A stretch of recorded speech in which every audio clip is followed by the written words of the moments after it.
Oh! Oh! Oh! Oh, wow. There you go. Thank you for your patronage. Thank you!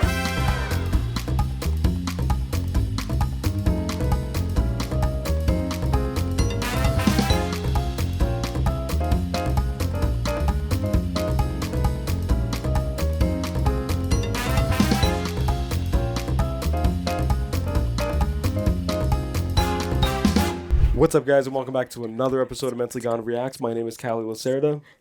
And I'm Callie Lacerda, and I'm Gabriella Lowe. And who's who? Nobody knows. Will we find out? The voice was coming out of me. On the next episode of Dragon Ball Z. Dragon. What's the Dragon Ball Z? Anyways, guys, we are going to be reacting to the next episode of Game of Thrones. This is episode number 5, season 1, The Wolf and the Lion. Full disclosure, I may or may not have taken a gummy today, and I may or may not be in a heightened state of awareness, which may enhance the entire experience, and that's the goal. I as well. As one comment pointed out, I forget exactly who commented this, but shout out to you. They said that it should be a mandatory requirement to take a few puffs or to take a nice nutritional gummy before experiencing Game of Thrones. And so here we are. I have taken the general population's medical advice, and I have now just allowed myself to be a little bit more loose on camera, and I'm just here to have fun, and we're going to have a long form conversation at the end, talk about everything that we experienced, that we feel passionate about, and that we want to talk about. Some people see it as completely unnecessary, spending 1 to 3 hours after watching a movie, after sharing in this intense kind of almost spiritual, in a sense, right? Like a spiritual experiencing these movies and things, and then wanting to talk about what we just experienced. A lot of people are like, that's unacceptable. Nope, not on my YouTube, not on my time. Being that they could just click off and not consume any of the videos. Think about that. It's like movies are literally life-changing. Yes. It's like your life won't be the same as it was before you watched the movie. Heraclitus, right? It's like this is a river that we are kind of bathing ourselves in. And so every time we experience this new thing that comes and washes over us with emotions and action and deep introspection and deep wonderment and learning more about myself through each reaction video, you learning more about yourself through each reaction video, us growing closer together, us enhancing and enriching our personal experiences outside of recording, outside of any of all of this. And then people's response to that, a lot of people, but not the majority, thank God. Like, the majority of people have been loving everything that we've been doing, and that has been motivating us beyond comprehension. Like, I've never been this motivated in my life, truthfully, like, truth be told. And it's just fun. Yeah, it's fun. It's really fun to do this, and it's really fun to just talk about stuff. And then also engage with you guys in the comments. And we created a new group chat on Patreon where we are also conversing and trying to create like a more personal kind of line of communication on Patreon. And we're going to be better with everything moving forward, you know, because we've been a little bit... This has been a month of adjustment because we are adjusting and transitioning to doing this full time. And so all of the other pieces in our personal lives have to now kind of adjust to this new career path that we're both just deciding, like, hey, like, let's see what this ends up being. And so let's sacrifice any other potential for careers, and let's just look at YouTube and say, what if we post every day? Like, what if we get into a rhythm? What if we record and we just enjoy and we just tackle different things and different avenues and not just restrict ourselves to strictly being, you know, like movie reactors or like TV series reactors. Like, maybe we transition into other things. Maybe we have a topical podcast. Maybe we have gaming. Maybe we have a variety of just, you know, like fully covering the gamut of entertainment. Yeah, and I think it's also pieces of ourselves because everybody does kind of everything. Everybody watches movies, everybody talks, everybody plays games or has played games. Yes. So it's just all of these kind of familiar grounds. And then I was going to say this, if you're going to be a hater person and you're going to be rude and you just want to put people down and you want to just make up crazy things and just be really weird and be really cruel, that's not going to be welcome here. Uh-oh. It's not. Somebody's I'm gonna so go time out sorry. out there. But it's just like I feel Oh, shit. I feel like people need a wake up call to be just nicer. Yeah, I feel like people have been just very judgy, right? Like we've been living in this era of like high judgment. It's like Yeah. it's cancel culture. It's this sense of that like humans are not like they don't get the chance for redemption. It's like Yeah. we've completely canceled out any potential for a redemptive arc, and we just decide that this person is just wrong and they're canceled and they're this and they're that, and it's just overwhelming. And I feel like this channel is going to be one of the many that kind of just like stick through all the bullshit, this like rough landing or this rough takeoff, you know? Yeah. It's like whatever. It's like it's called life. Life is weird. Being human is complicated. It's infinitely complex. And that's why we spend hours trying to understand what's being portrayed to us, like this slice of life that we experience every time we sit down here, you know, like it's very intense, it's very personable, it's very real and it's raw. And if you don't resonate with something that's real and raw, then that says more about you than it says about what we're doing. Yeah. Because you can just click off of this video immediately and take your negative Nancy self somewhere else. It's like you can take your Karen self somewhere else. You can, you know, just move on with your life. But then the fact that you can and that you have to like expend energy and expend emotions and spill onto something that's trying so hard to be a little bit different from everything that's so widely available nowadays, which is all this like superficiality. It's all this basic conversation, like everywhere you look, right? Like you have the freaking Hawk Tua podcast. It's like, Jesus, man. It's like, really? That's what it comes down to? It's the boom or doom. Boom, boom, boom. That's what you want? Really? That's what you vouch for? That's okay, right? Like, that's fine. Yeah. But something real and raw is automatically kind of like disruptive, polarizing, because it's intimidating. It's like most couples don't have communication skills. Most couples, I've experienced a lot of couples. I've like have friends who have had multiple girlfriends, and then they bring them to the freaking gatherings, and you could tell that there's nothing there. Absolutely nothing. Like people have no conversation, no chemistry, and they stick together forever, have kids, build relationships, build lives, stick it through because that's what you do, right? So it's this whole culture of like, it's just hypocrisy. It's just a lot of hypocrisy, and yeah, I'm gonna just leave it there. It's just flowing. Mic drop. Yeah. Well, we can't the drop gummies, this mic. The gummies are hitting, guys. Full effect. Take a breath. Take a breather. Take a breather because it doesn't matter. I'm Like just playing. whatever people do, I know. it's fine. But then the whole point is that like just allow people to spread positivity and to spread light and to just spread and share their experience without being so What's Dumbledore's quote? It says right here, look. Fuse the darkness, right? Happiness can be found even in the darkest of times if one only remembers to turn on the light. Yeah. Copyright. That's it. Ah, Copyright strike. woo! I know, right? It's like, oh shoot, sorry YouTube, sorry overlords, YouTube, sorry, please allow me to use a little bit of spare change of this multi-billion-dollar franchises, please allow me Of this beautiful tune. of this beautiful little music that's so beautiful, I just want to cherish it, please. Oh And my then they're like, gosh. no, pay us billions or die. It's like, I don't have billions of dollars to give you. Please help. All right, ready then? Yeah, I'm excited. All right. So speaking of Patreon and the group chat that we have created on Patreon, full uncut early access reaction videos will be available on Patreon. And I'm a little bit rusty. I'm trying to adjust to the gummies a little bit, so have a little bit of patience. But yeah, anything else? Let's go. Let's go. The All right, so wolf and the lion. special right? shout out to everybody on Patreon. I will be doing a 5-second countdown so that the people on Patreon can synchronize with our copy. You do have to have your own original copy, but then you can synchronize with the timestamp, and then we can link up, and it'll be as if we're watching it in the same living room. We're all just watching. We're all just hanging out. Trying to understand life Yeah. through stuff.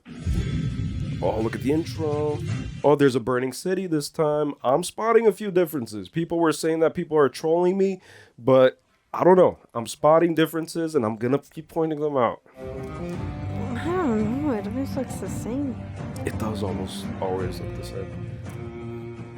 Mm-mm. And it's going to show Winterfell. Am I right?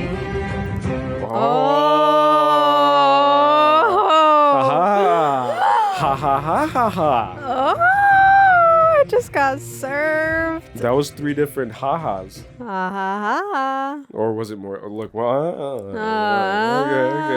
I'll give you your little participation trophy. So that's Robert Baratheon and the Lannisters attacking the Khaleesi and her brother.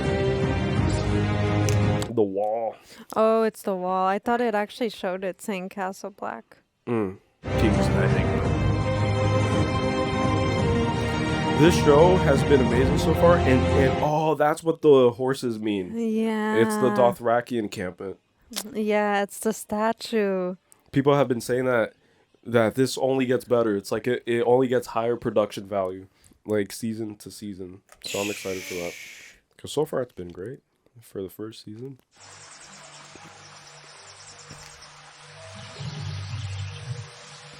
Like even now, like you could tell that it's obviously CGI, the castle in the back, but I mean, if you're watching this on television, I don't know. People said that this was filmed in different countries like Scotland and Ireland. so it's kind of like Harry Potter production, right? Yeah, I don't know that it's CGI, most of it.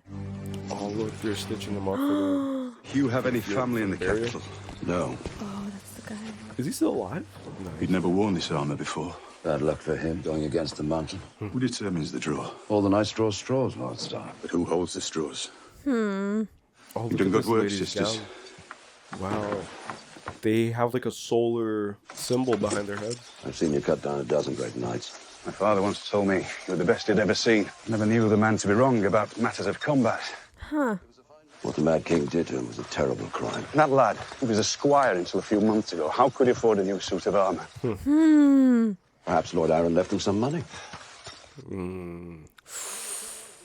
Robert tends to do what he wants. If the king got what he wanted all the time, he'd still be fighting a damned rebellion. The king wants to joust? Oh my god. What? Against who? Oh, he's gonna get on the horse? Your mother was a dumb whore with a fat ass. Did you know that? What the heck? Who's his mother? You can't even put a man's armour on him properly. You're too fat for your armor. Is that how you speak to your king? He like always does that. Like always like pushes him towards the edge. It's like I'm gonna kill you. It's funny, is it? Oh, with Oh, other sure. people it's real. Yeah. No, you're great. No. You don't like the hand's Oh joke? my god, there's no right answer. You're torturing the poor boy. You heard the hand. The king's too fat for his armour. Go find the breastplate stretcher. Now! Breastplate should. The breastplate stretcher. How long before he figures it out? There's no Maybe such should thing have one invented. All right. because it's made of hard. Why? Because I'm king? Piss on that. I want to hit somebody. And who's going to hit your bike? Anybody who can. And the last man in his saddle. Will be you. There's not a man in the 7 kingdoms would risk hurting you. You telling me those cowards would let me win? Yeah. Aye. Well, obviously, you're king, dude. Move. Imagine you accidentally kill the king. Then what? Drink. No, I'm not thirsty. Drink. Your king commands it. There's just like underlying tension between friendship and hierarchy. Too fat for my armour. You're a squire, a Lannister boy. Bloody idiot. But Cersei insisted. I have John Arryn to thank for her. Cersei Lannister will make a good match, she told me. You'll need her father on your side. Yeah, they have I thought money. being king meant I could do whatever I wanted. He's being controlled still by the need for power. Let's go watch him ride. At least I can smell someone else's blood. Robert. What? Oh. An inspiring sight for the people, eh? Come, bow before your king. Bow, you shit. What the heck? He just doesn't care, yo. He's just like, whatever. These people are all stupid. They're gonna bow for me Yeah, anyways. because I wear the crown. Where are you? At her dancing lessons. Dancing lessons is so funny. The night of the palace. Uh-oh. He's gonna riz her up. Oh, he's gonna riz her up. He's pulling up in the Benz. Look at him. What? He's like bumping like Travis Scott's and like Heavy Trap. There's like some unspoken stuff going on. Yeah, a lot in the looks, right? In the exchanges. Where's the queen? Oh, he's going against that guy that killed the other guy. The mountain. The mountain. The guy that killed the guy. The hound has a hound on his shield. Don't let Sir Gregor hurt him. Hey. I can't watch. He's like, Hey, hey, does she want to don't touch marry me." the prince or this guy? I know, that's weird, right? Yeah. Going to die. Sir Loris rides well. Damn, that's a lot of armor. Interesting. The hound will take one more life. Straight through the head with this one. Oh, Forget I'm the throat. scared. And it's pretty fast. Oh, plot twist. So we got some David and Goliath situation. Loris knew his mare was in heat. Quite crafty, really. Sir Loris would never do that. There's no honor in tricks. No honor, and quite a bit of gold. Ooh. They timed it. Oh shoot. He's angry. He's angry. Oh my gosh, he's getting a legitimate sword. Oh, and David is basking in his glory. Goliath. What the? Whoa!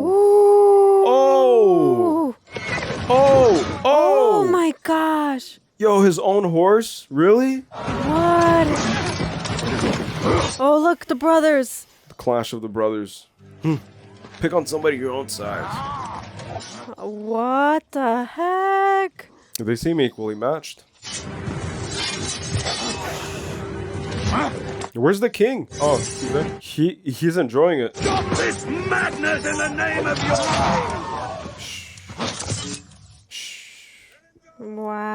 Wow.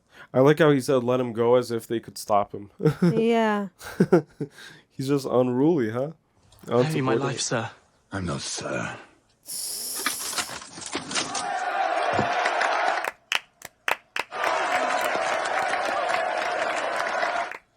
Woo! Go Hound! Yeah. He's a hound? Yeah. What's the other guy? Mountain, you The said? mountain. I got you. So I might have confused them. Oh, yeah. He got arrested. Oh, the little guy, Tyrion. Downwards from his horse they looked. This isn't the King's Road. You said we were riding for Winterfell. I did, often and loudly. Ooh. Word's probably gotten to my father by now. He'll be offering a handsome reward. Everyone knows a Lannister always pays his debts. He's trying to recruit someone. The hill tribes would kill me for my boots, unless a shadow cat ate me first. Shadow cats and hill tribes are the least of your concerns. Shadow cats are what? Panthers? The Eastern Road. We're going to the Vale. You're taking me to your sister's. Tell me, Lady Stark, when was the last time you saw your sister? Oof. 5 years ago. She's changed. She was always a bit touched, but now you might as well kill me here. I am not a murderer. A bit touched. I had nothing to do with the attempt on your son's life. The dagger found. What sort of imbecile arms an assassin with his own blade? See, I said that before. Am I starting to make sense? Whoa, whoa, whoa. Oh, slingshots. Oh, shoot, look. Hill tribes. Oh my god, ambush. The question is who or by whom? Whom's order? Woo! Imagine being tied up. I know, right? In this And like being situation. like, ah. Look, she has like a little knife. I could get butter with that thing. I know, right? It barely spreads butter. It's gonna Oh, cut. look. Look, it's gonna cut it seamlessly. Watch. Look, see. Wow. Always the case. The sharpest knives are the smallest. Oh, he can make a run for it. No, he can hop on a horse, right? Yeah. Oh. Oh, Wow. My question is, was that a selfless act of courage, or is it with self-interest of her now owing her life to him? Just like the guy said, like, I owe you my life, sir, you know? Wow. With a shield. He's like Captain America. You first. You need a woman. That's his first kill. His Nothing like a woman after a fight. Damn, nothing like a woman after a fight. Unwilling as she is. Wow, I don't think that was selfish. I think it was a selfless instinct to Yes. defend, right?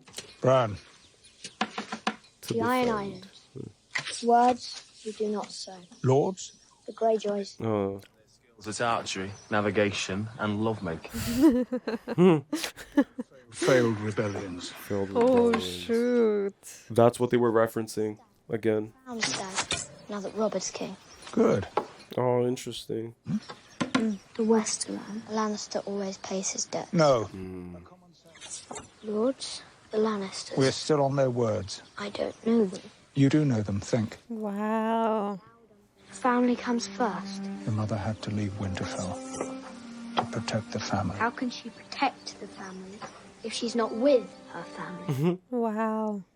Your mother sat by your bed for 3 weeks while you slept. And then she left. When you were born, I was the one who pulled you from your mother. Until the moment she dies, she will love you. Why did she leave? I still can't tell you, but she will be home soon. Do you know where she is now, today? No, I don't. Then how can you promise me she'll be home soon? Valid. Sometimes I worry you're too smart for your own good. Nobody knows what tomorrow holds. If the saddle Lord Tyrion designed actually works, you could learn to shoot a bow from horseback. Really? Dothraki boys learn when they're 4 years old. Wow. Wow. See? Wow.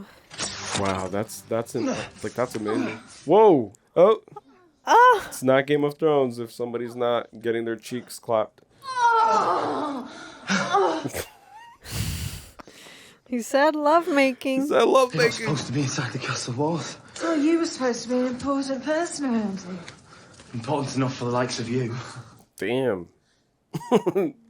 Smooth. Who, the imp? I call him half a nobleman. Oh, she's the girl. She's the girl that everybody I'd be wants, jealous. right? Anyone with a few coppers in his pocket can own you for the night. What's a dwarf like down below? I've always wondered. Might surprise you. Oh! He's good with his fingers, too. Oh! And his tongue. Oh! Generous tipper. Oh! I guess gold is cheap for a Lannister. Ah, jealous. A Lannister always pays his debts. We've been lords of the Iron Islands for 300 years. There's not a family in Westeros that can look down on us. Not even the Lannisters. What about the Starks? Ooh, everyone keeps referencing I've it. been Lord Stark's ward since I was 8 years old. Ward. That's a nice word for it. Your father rebelled against King Robert, and if he does... My father fought for the freedom of his people. You're a very serious boy. I'm not a boy. Oh, yes, you are. A serious boy with a serious... Whoa, what the? I don't want to pay for it. Get yourself a wife. Oh.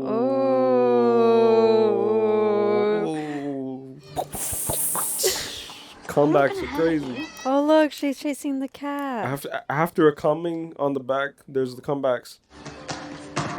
Triple entendre. Brought to you by Game of Thrones. Bleep, bleep, bleep. We never walk again. Hey, it's a comeback. I suffered an early mutilation myself. Some doors close forever. Others open in most unexpected places. Can we trust this guy?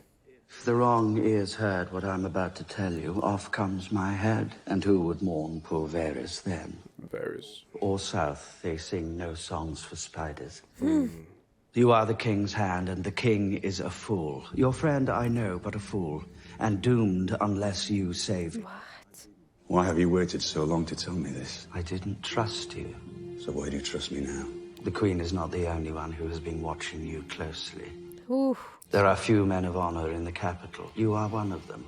I would like to believe I am another, strange as that may seem. What sort of doom does the king face? The same sort as John Arryn.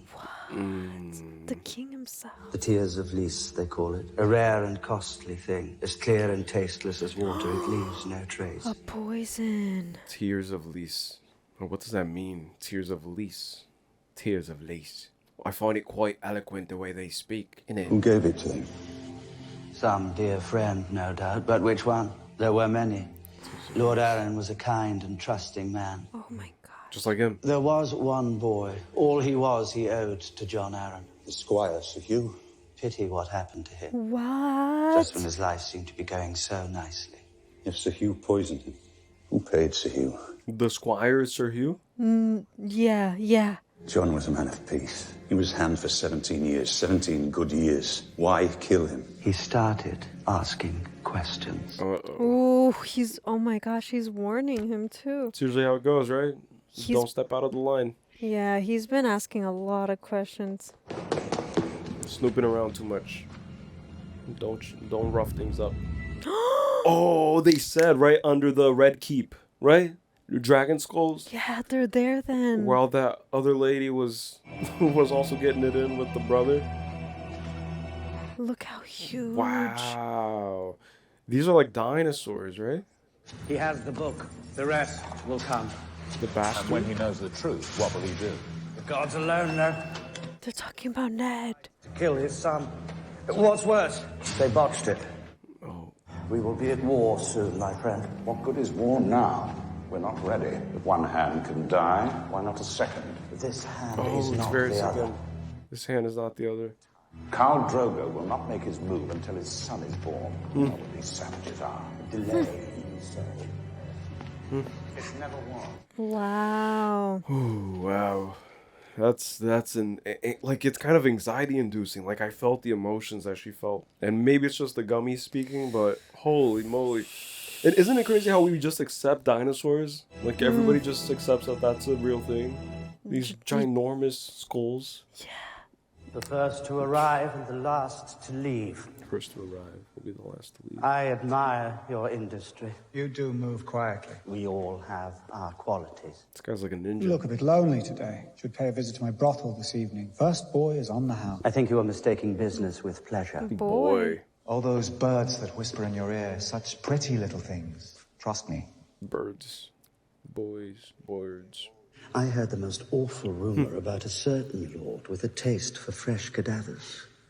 Must be enormously difficult. Necromancy, right? Mm-hmm. To find beautiful corpses before they rot. Oh, that's crazy. Speaking, such a thing would not be in accordance with the king's laws. Strictly speaking. Wow. Ooh. The parlay, Tell man. me, does someone somewhere keep your balls in a little box? I've often wondered. Oh, he was mutilated. Do you know, I have no there. idea where they are, and we had been so close. That's why he's like a monk. Now, the last time I saw you, you were talking to the hand of the king. Saw me with your own eyes. Eyes I own. Wow! Everyone's well aware of your enduring fondness for Lord Stark's wife. Wow! If the Lannisters were behind the attempt on the Stark boy's life, and it was discovered that you helped the Starks come to that conclusion... What? A simple word to the Queen... One shudders at the thought. But you know something? I do believe that I have seen you even more recently than you have seen me. Have you? Yes. Earlier today, I distinctly recall seeing you talking to Lord Stark in his chambers. Was that you under the bed? And not long after that, when I saw you escorting a certain foreign dignitary. Oh. Ooh. He got him where it Of hurts. course, you would have friends from across the narrow sea. You're from there yourself, after all. Ooh. We're friends, aren't we, Lord Varys? I'd like to think we are. That's what he's doing is treason. Wondering if the king might question my friend's sympathies. To stand at a crossroads where turning left means loyalty to a friend, turning right, loyalty to the realm. Please. To find myself in a position where a simple word to the king... What are you two conspiring about? Conspiring. Conspiracy. My brother is coming. To a small council meeting? Hadn't you heard? Wow. The exchange is masterful, right? Like the script. Yeah. Wow, holy moly, guacamole. Please hold the roly-oly, poly-oly, dolly, trolley, moly, soli, coly, soli, trolley, Damn, she's really dirtied up. What happened to her again? Didn't they say she was at dance class? What did happen to her? No begging. She was chasing the cat. I'm not a beggar. I live here. Do you want a smack on your ear to help you with your hearing? I want to see my father. I want the Queen for all the good it does me. Whoa. You want your father, boy? My father is hand of the king, and if you lay a hand on me, my father will have both your heads on spikes. Ooh. Now, are you going to let me by, or do I need to smack you on the ear to help with your hearing? You know I had half my guard out searching for you. Applause. Jazz applause. You promised me this would stop. They said they were going to kill you. I didn't see them. Oh, that's right. They said you found the bastard, and the wolves are fighting the lions, and the savage. Something about the savage. Where did you hear this? In the dungeons. In the dungeons. What were you doing in the dungeons? Chasing a cat. Wow. Beautiful. If you read this on a script, what were you doing in the dungeon chasing a cat? Says it's urgent. Wow, this is beautiful. Oh my god. Chasing cat in the dungeon. Your name, friend? Yorin, if it please. This must be your son. He has the look. Oh my god. I'm here to find men for the wall. See if there's any scum in the dungeons that might be fit for service. Oh, we'll find recruits for you. Thank you, my lord, but that's not why I disturb you now. Your brother Benjamin, his blood runs black, makes him as much my brother as yours. It's for his sake I rode here so hard I damn near killed my horse. There are others riding too. The whole city will know by tomorrow. Know what? Best said in private, my lord. Without the boy and without the guy. Poor girl, yo. Everybody thinks she's a boy. That sucks. Jory, take her safely to her room. It probably doesn't bother her too Come on, much. lady. You heard your father. She seems very confident in who she is, though. Yeah. I'm Aya of Winterfell, you know? A little bit of nepotism going on, but okay. You're in King's Landing, 50. 50. You wouldn't let anyone kill him, would you? No fear on that account, little lady. 50 men, 50 guards. Well, it's about your wife, my lord. Uh-oh. She's taking the imp. Oh, he didn't know. Oh, it's gonna cause so much problems. It seems like he's always in the dark. Like, he's always hit with information. His daughter knows more about the inner workings of the kingdom than the Hand of the King. She should have consulted him about this, because then she just, springs it on him. I know. Sir Varys Egan, Knight of the Vale. Knight of the Vale. Why he is with you. That's why there was no time. He is my prisoner. He doesn't look like a prisoner. My sister will decide what he looks like. I see. So we have arrived at the Vale. They say it's impregnable. Give me 10 good men and some climbing spikes. I'll impregnate the bitch. I like you. Yeah, they go up. No, you go. Oh, look how it looks. What? Damn, it's like built in the clouds almost. It's like Lord of the Rings. Yeah, Lord I know, Stark, right? your presence has been requested in the small council chamber. A meeting has been called. I need to see the king first. Oof. He has summoned you. Is it about my wife? Your No, wife. my lord. I believe it concerns Daenerys Targaryen. Is pregnant. Back in the north, I warned you, but you didn't care to hear. Well, hear it now. I want them both dead. You'll dishonor yourself forever if you do this. I've got 7 kingdoms to rule. Do you think honor keeps them in line? Do you think it's honor that's keeping the peace? It's fear and blood. You want to assassinate a girl because the spider heard a rumor. What the princess is with child. Sir Jorah Mormont. He is serving as advisor to the Targaryens. You bring us the whispers of a traitor half a world away and call it fact. Oh. He broke the law, betrayed his family, fled our land. We commit murder on the word of this man. Because he's after him. If she has a son, a Targaryen at the head of a Dothraki army. The narrow sea still lies between us. I'll fear the Dothraki. The day they teach the horses to run on water. Oof. You're my counsel. Counsel! Speak sense to this honorable fool. It is a terrible thing we must consider, a vile thing. Yet we who presume to rule must sometimes do vile things for the good of the realm. Oof. Should the Dothraki invade, how many innocents will die? Is it not wiser? Kinder, even. Oh my gosh. We should have had them both killed years ago. When you find yourself in bed with an ugly woman, best close your eyes. Get it over with. What? This guy hits us with the most random shit. Damn. Just because she's ugly? They're all like trying to take the convenient route. I know. Without doubts, without second thoughts. But I will not follow you now. Oof. The Robert I grew up with didn't tremble at the shadow of an unborn child. Oh my God. I will have no part in it. The writing. You're the king's hand, Lord Stark. You'll do as I command, or I'll find me a hand who will. Oh. He said bet. Go run back to Winterfell! I'll have your head on a spike! This is a war! Oh, he's packing. Don't ask anyone for help. Right away, my lord. Lord Baelish is here for you. His life is now at risk automatically, right? On about you at some length after you took your leave. The word treason was mentioned. When do you return to Winterfell? If you're still here come nightfall, I'll take you to see the last person John Arryn spoke with before falling ill. If that sort of thing still interests you. I don't have the time. It won't take more than an hour, but as you please. I don't trust this guy. He's gonna make him wait around instead of leaving. Who are your best two swords? Heward and Will. Find them and meet me at the stables. It all of a sudden got real. Bring him here without permission. You pollute my home with his presence. What? Bad thing, Robin, a very bad thing. You remember her, don't you? How old is this kid? Oh my God, she's shocked.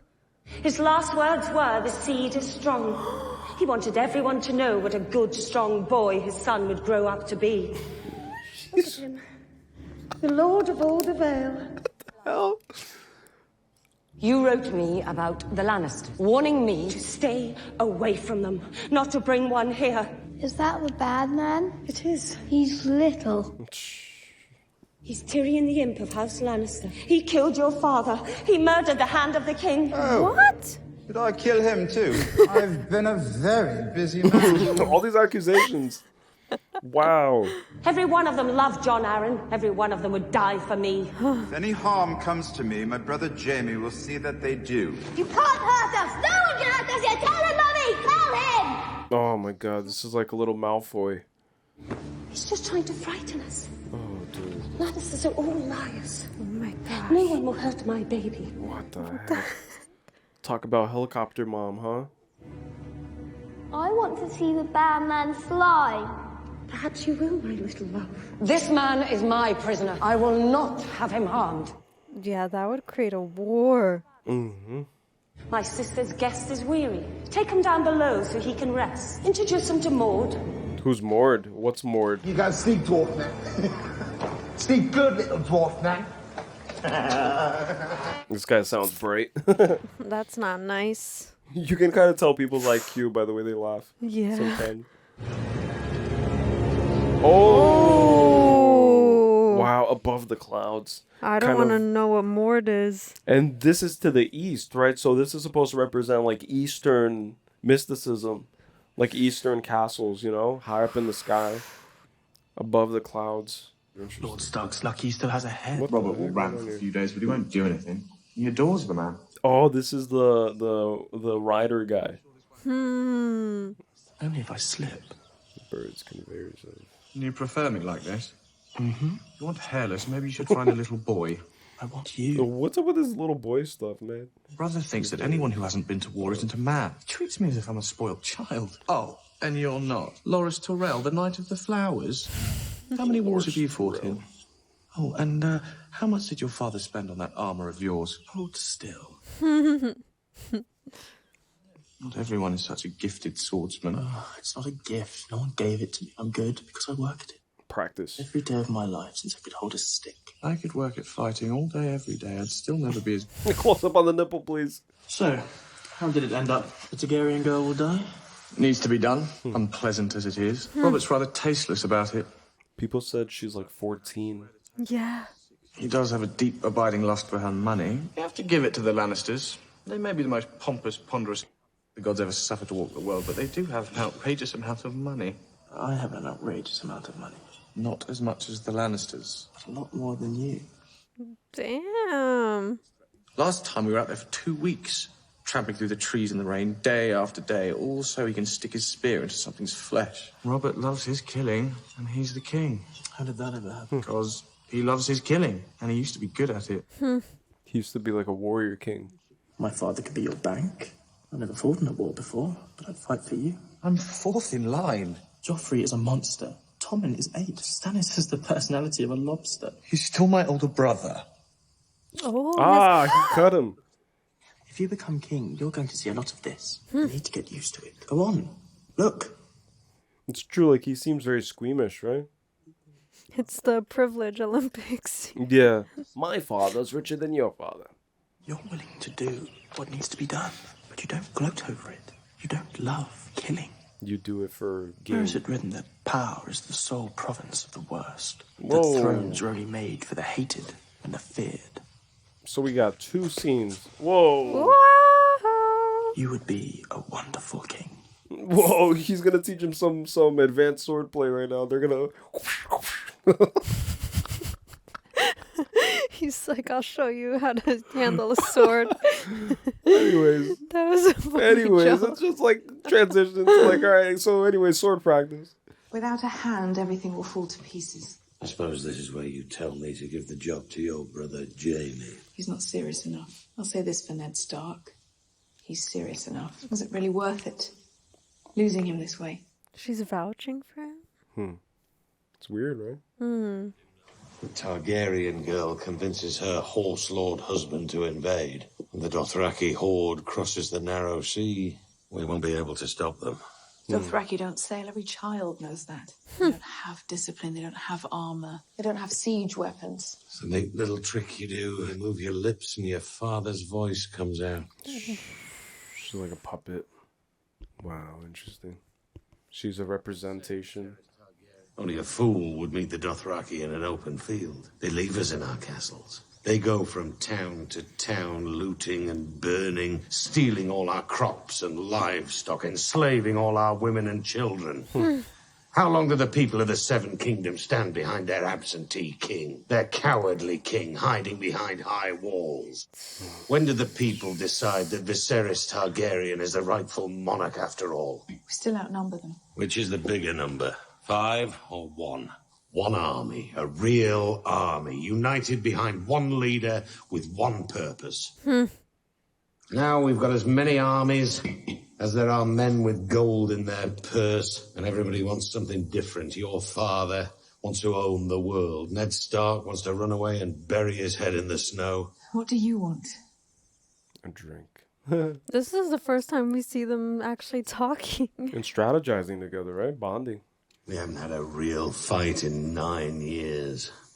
Backstabbing doesn't prepare you for a fight, and that's all the realm is now. Backstabbing and scheming and arse-licking and money-grubbing. Sometimes I don't know what holds it together.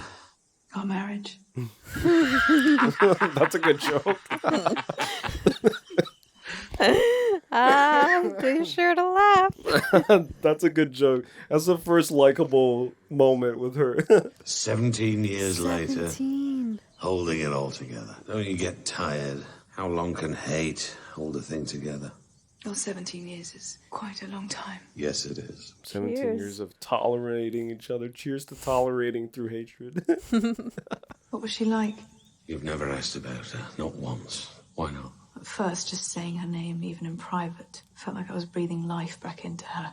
I thought if I didn't talk about her, she'd just fade away for you. When I realized that wasn't going to happen, I refused to ask out of spite. Ned's sister, probably. And eventually it became clear that my spite didn't mean anything to you. As far as I could tell, you actually enjoyed it. What harm could Lyanna Stark's ghost do to either of us that we haven't done to each other 100 times over? You want to know the horrible truth? I can't even remember what she looked like. I only know she was the one thing I ever wanted. Someone took her away from me, and 7 kingdoms couldn't fill the hole she left behind. Oh my gosh. Oh my goodness. Wow, that's so sad. Even after we lost our first boy. For quite a while, actually. We're seeing authenticity from both of them. The real. Was it ever possible for us? Was there ever a time, ever a moment? No. What?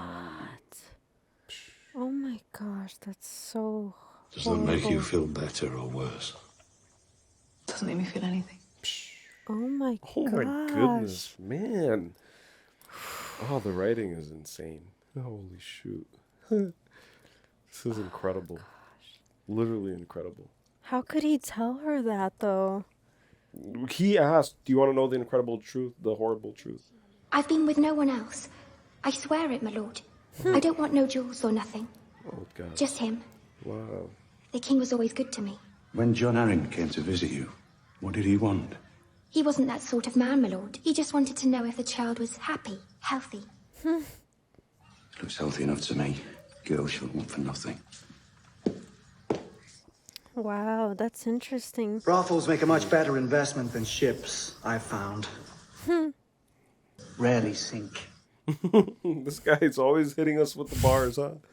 This guy's What do you know of King Robert's bastards? He has more than you, for a start. So, if you have enough women, some of them will give you presents. And John Arryn tracked them all down. Why? He was the king's hand. Perhaps Robert wanted them looked after. He was overcome with fatherly love. Yeah, right. They He doesn't even pay attention to his own kids. They all speak in riddles. Whoa! Every other scene. Jory! Be ready. He's like under her spell. Snap out of it, Jory. Come on. We got business to handle. Oh no, is this the treason stuff? Oh great, this guy. Is he the new hand? I'm looking for my brother. You remember my brother, don't you, Lord Stark?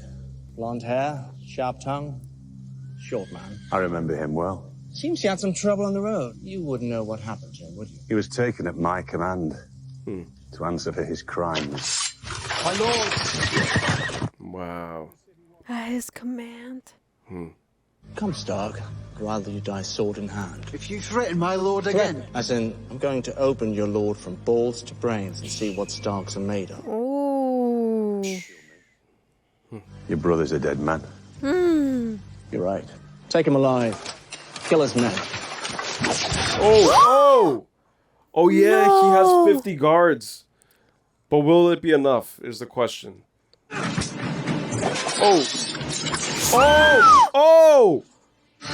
Oh! What a tricky... With a dagger. Oh, what a sneaky guy. You see? Wow. There you go. So, red-handed right there. Caught in 8K, 4K.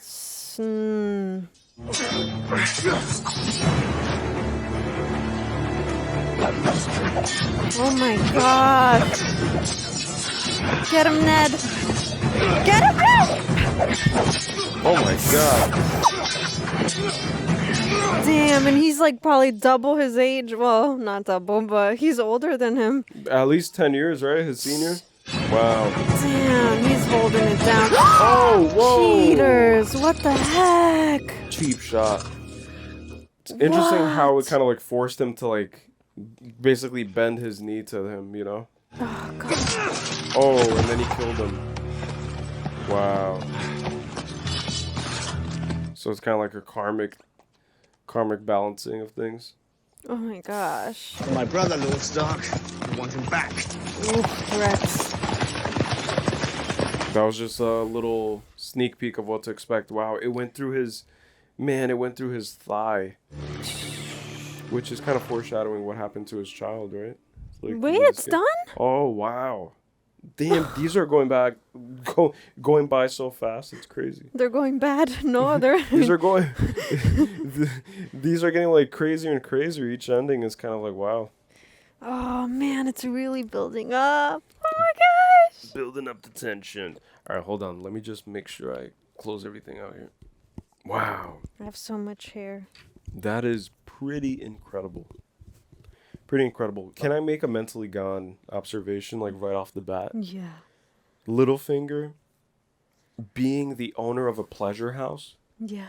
Having all of the information of like what all of these kind of members of this high nobility, high hierarchy, you know, like lords and warriors and knights and kings. And by owning a pleasure house, he appeases and appeals to the lowest nature of most men. And then he's able to kind of extract valuable information that could be used in literally like a Game of Thrones. Yeah. It's like valuable input into like what this, like maybe it's embarrassing blackmailing information on what certain people are into. Yeah. Because all of his like workers of the pleasure house, they all report back to him. Yes, yes. And then I just wanted to make this connection of like how interesting that in the real world we recently went through like 2 kind of like rounds of this mass disclosure, which was the Jeffrey Epstein thing. Like Jeffrey Epstein was basically a little finger holding all of that blackmail information on presidents, world leaders, politicians, musicians, influencers, owners of industries, everything, right? And then from one day to the next, everybody just stopped talking about it. It's like all of a sudden, like people just forgot about it and went on to the next Kardashian 24-hour news cycle, celebrity gossip. But then we had a second round recently, and that's the only reason I'm bringing it up, was the whole Diddy party. Yeah. Right? And then Sean Combs, Puff Diddy, like Puff Daddy. It's like Diddy Daddy, whatever. It's like Did he do it? Did he do it or did he not do it? He did it. But thousands of freaking bottles of baby oil. Oh, God. And then blackmailing and putting people in the jeopardizing position. kind of infusing wine and champagne with like a pink kind of like methamphetamine drug, you know, like meth. Putting people to sleep and then compromising them. Yeah. And then recording it and using it as leverage. Like the world has been proven to be exactly how it's being shown here. It's like it's the same thing. It's no different. Yeah, it's like sneaky business. It's like sneaky. under hush hush and stuff. And what I was gonna say to what you said, what were you saying at first? Oh, that it's exactly what you're saying, because we already learned beforehand that the women of these pleasure houses, they hear stories and they learn things through the stories of the people that they lay with. And that's how the Rose girl knew about the whole rebellion with the Greyjoys and the Starks, and then she mentioned it and commented on it because she laid with Tyrion, who probably exposed it to her because he knew that she was laying with the Theon guy. Right, because she has an input box. Yeah. Where they come and they input stuff into her. Yeah. Physically and like information wise. I like how you're just like, yeah. Obviously, like, they're she has an input box, but then the same thing goes with the other lady who was bought to serve the Targaryen girl. Yes. Because she learned about the whole lore of the Dothraki and the whole lore of the Targaryens, about the dragons and the moon and the sun, and she spoke so beautifully about it, where it's almost as if she's heard it countless times being retold, and she hears stories of travelers, because back then, like, that's what you had to entertain yourself, is just stories. Yeah. And then you don't know if it's real, if it's not real, how much of it is hyperbolized for the sake of entertainment, how much of it is hyperbolized because of catalyst of like social lubricants, like wine, you know, like mead or whatever they drink at the time. But even now it's stories. It's just stories through media, but it's still stories being told. Literally the most popular form of entertainment has been podcasts for the past few years, and it's literally just 2 people talking and sharing experiences and stories and relaying kind of like narratives. Yeah. And then other people want to be a part of that kind of conversation, because other people want to be a part of the process of telling stories, of sharing ideas. Because we all deep down want to, like, we all deep down, I truly believe this, we all deep down just want to be free. It's like we all just want to be peaceful. It's like if every person was given the opportunity to have an abundance lifestyle, not necessarily materialistic, I think we should make a distinction there, but a lifestyle of abundance, you know, like self-sufficient. You have your own farm and you grow your own crops and you have your own foods and you live this peaceful, beautiful life in the Swiss Alps and the mountains of Switzerland, right? Where nobody bothers you and you live free and you live happy and you live next to a freaking flowing river. Everything looks like Lord of the Rings. It's beautiful, right? You would prefer that over the hustle and bustle of like working a Wall Street job for 30 years to have enough money to retire. Yeah. You know? And people think that they would still choose the Hustle bustle. latter, yeah, but Yeah. it's not. I don't think so. Yeah, a lot going on in this one. Do you want me to pass it to you, or I could go again? But to your point, even about that, right? Yeah. That's exactly why the king wants to take out the Daenerys the Targaryens. He wants to take out the last two, which is her and her brother. Yes. Because he wants to avoid a war. So they want the easiest route, and even if it means like killing the life of an innocent, like it's not her fault that her dad or whoever was this mad king, right? And so I think it's her dad, right? I don't know if it's dad or I believe I believe it. Like maybe something happened where the Mad King died, and then they got usurped. You know, like the throne got usurped. Yeah. And then they had to flee because it's kind of like Ned Stark kind of abdicating his role as hand of the king and then just walking away. Yeah.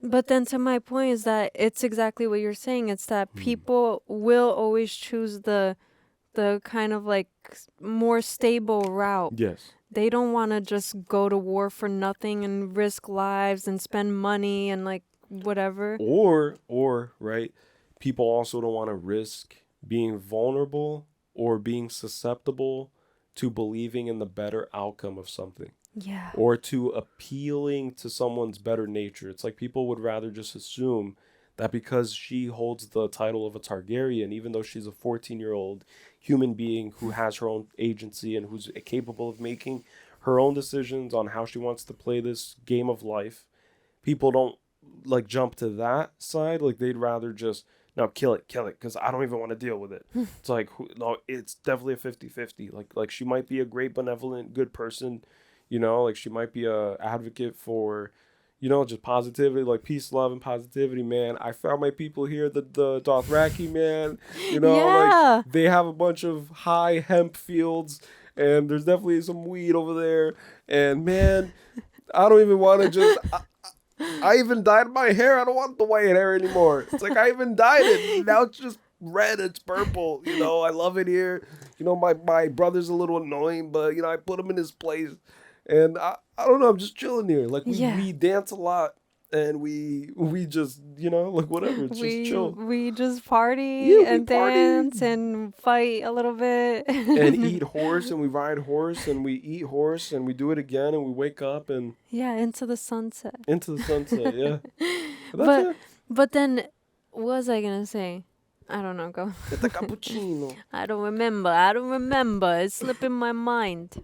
All right, so I have another mentally gone observation real quick. The thing about Arya, Arya, I don't know.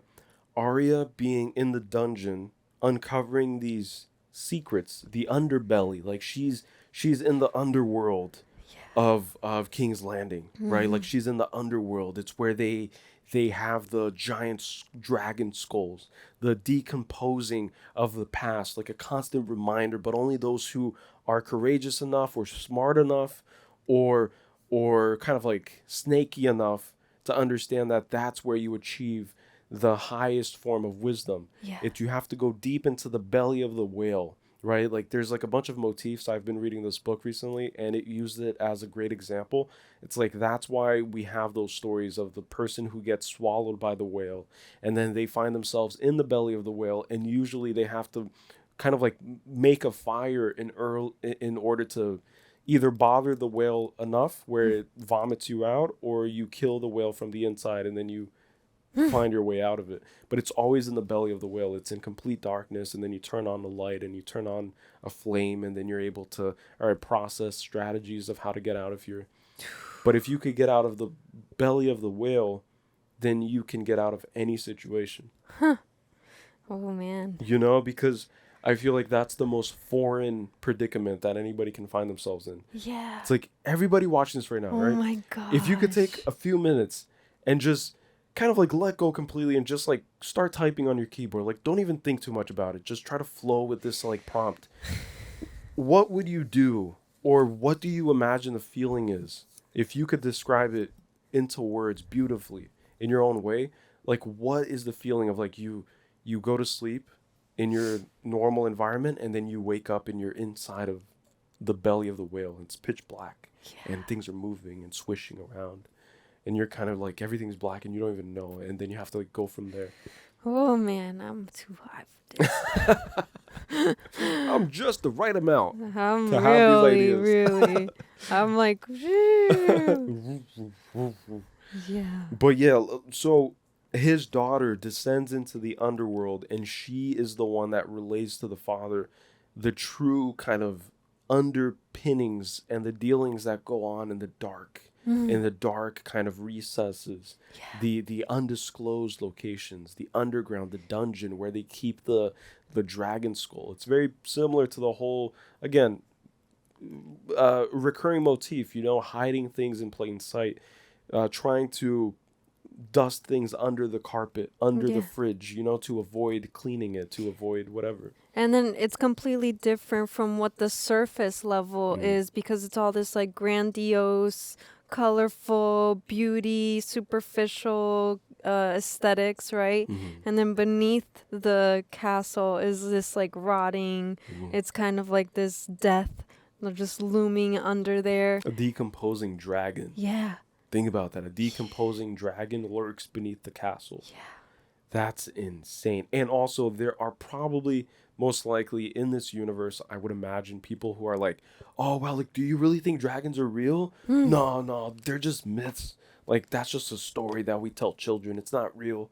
And then, therefore, like, meanwhile, you could go into the dungeons of the castle and you see proof right there. But that's why only the people of the higher status, like who have access within the castle, have access to that knowledge that maybe is foreign to all of the others, especially commoners. Yeah, those people and the adventurer hero who pushes beyond the boundaries of what's considered normal, who's considered to be a boy. Yeah. Who's like misunderstood by all of society because the way that she carries herself so far in this whole universe with her private dance classes, with her kind of like skeeving, like mischief, kind of like wandering around, running around and causing problems and mayhem and just being a child, but pushing the boundaries, exploring. It's like that's why she was able to find the dragon skull, because she's a seeker. Yeah. It's like just like Harry Potter, like you have to seek.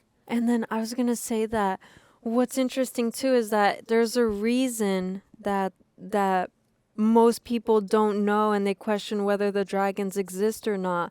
And I think that part of it is definitely manipulated by the people within the crown's advising table and whoever's associated with the king and the kingdom, the castle. I get exactly what you're saying. And then because if people knew 100% that dragons exist, if the Targaryens showed up, right? Because they're the ones associated with the dragons, then people would want them to have the throne, because dragons are the most powerful. Like, for them to have killed off all the dragons is insane, but the symbol of the dragon, because it having existed, right? Its sheer existence is enough to keep people awake at night. Yeah. It's like, imagine if you're a king and your enemy was a conqueror and kind of had complete ownership and authority over all the dinosaur species, over dinosaurs. It's like you wouldn't parade your enemy's trophy to the world, and you wouldn't even instruct citizens on the true history of the world, because it would mean that, in a sense of propaganda, in a sense of gaining kind of command and control and retaining people's susceptibility for the king's kind of manipulation, you have to hide and you have to miscue kind of information and you have to paint things, and it's all a fruit of propaganda. Yeah. It's like, that's why they don't hold it up and then show people, and this, like this piece and this relic of our human ancestry is derived from one of our fellow human beings who just happens to have royal dragon blood, and they used to have control and command over this, and they used to, because think about this, back then people weren't really savvy with like reading. Like, we've talked about this before. People didn't know how to read. Most people didn't know how to read. Spell their name. Are you crazy? Like, are you rich? You know how to spell your name? Yeah, exactly. Yes. Wow. It was like part of it was like part of being in the noble houses, like in course. being the noble people. So what would benefit nobility the most than to kind of keep the most kind of like crazy powerful people a little bit like on the hush hush? It's like Targaryens? No. He who must not be named. Yeah. Yeah. It's not real. Exactly. It's like just go to sleep. It's not real. It's like, meanwhile there's a dragon skull in the basement. And then how crazy is this is that I feel like this makes so much sense now. They specifically call him the Mad King because it's kind of like if you can paint him out as just being this like loony, lost his mind thing, like person, then you don't give his family name any credence anymore. Wow. Because it's a king who went mad. Wow. It's a king who went crazy. So why would you want their heir to inherit the throne? You wouldn't. So that's why you are going to now accept this new king who usurped the crown and usurped the throne because you don't want a mad king. You don't want any affiliation with this like crazy lunatic and whatever his family might be like to continue reigning the kingdom. Wow, like it's all just public propaganda. Yeah. It's all conditioning, just priming people. And then also like I think that the name for that is assassination of character.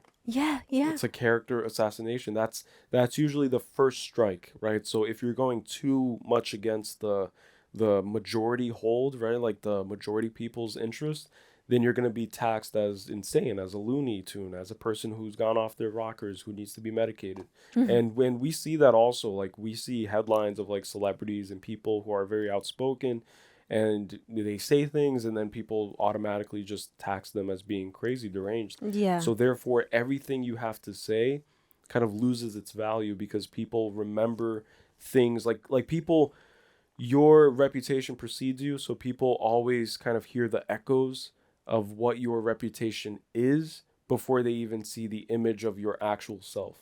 And then they filter what they see in terms of like your physical presence first through the echoes of your reputation that preceded you before you even walked into the room. Yes. Instead of doing the opposite, instead of seeing the image and being present and just seeing and giving people the benefit of a doubt, right? Giving people the opportunity to grow and to change and to show growth and change, and then create echoes and create new connections, new neuron connections, new synapses about your interpretation of how not only this person operates, but how the world works through the potential that you see in someone else. Yeah. Damn. That's insane. And that's the gummy talk. And that's Mentally Gone. Welcome to Mentally Gone Reacts. But to your point of what you were going to say, and I'll talk about it more because I have notes from the last episode that I want to like revisit too. But to the point that you're saying, I feel like in this game, right, that the Game of Thrones, whispers are more powerful than anything that's overtly done. So that's why whatever happens in the shadows is kind of like it's more valuable because whatever's overtly said is always expected, right? Because it's obvious that Robert's gonna react a certain way, right? Versus like what's communicated in the dungeons, exactly, in the quiet. Like that's where the crazy information is, and that's what we saw in that beautiful exchange between what's his name, Varys? Yeah. Varys. Yeah, Varys. I guess. Varys and Littlefinger. Like what a wow! It's like just back and forth, just freaking sharp. One response is more sharp than the next, and it's like it's crazy. It's like they're like bleeding each other out.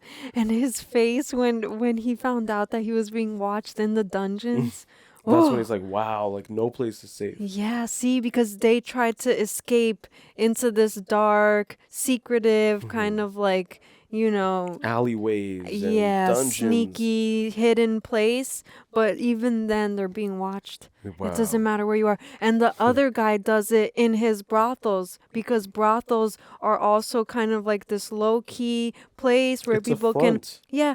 where people can experience their like weird pleasures, Let right? their Their guards down, be naked. Yes. It's the place where people are naked. Yeah. It's like that's where you get the compromising information from them.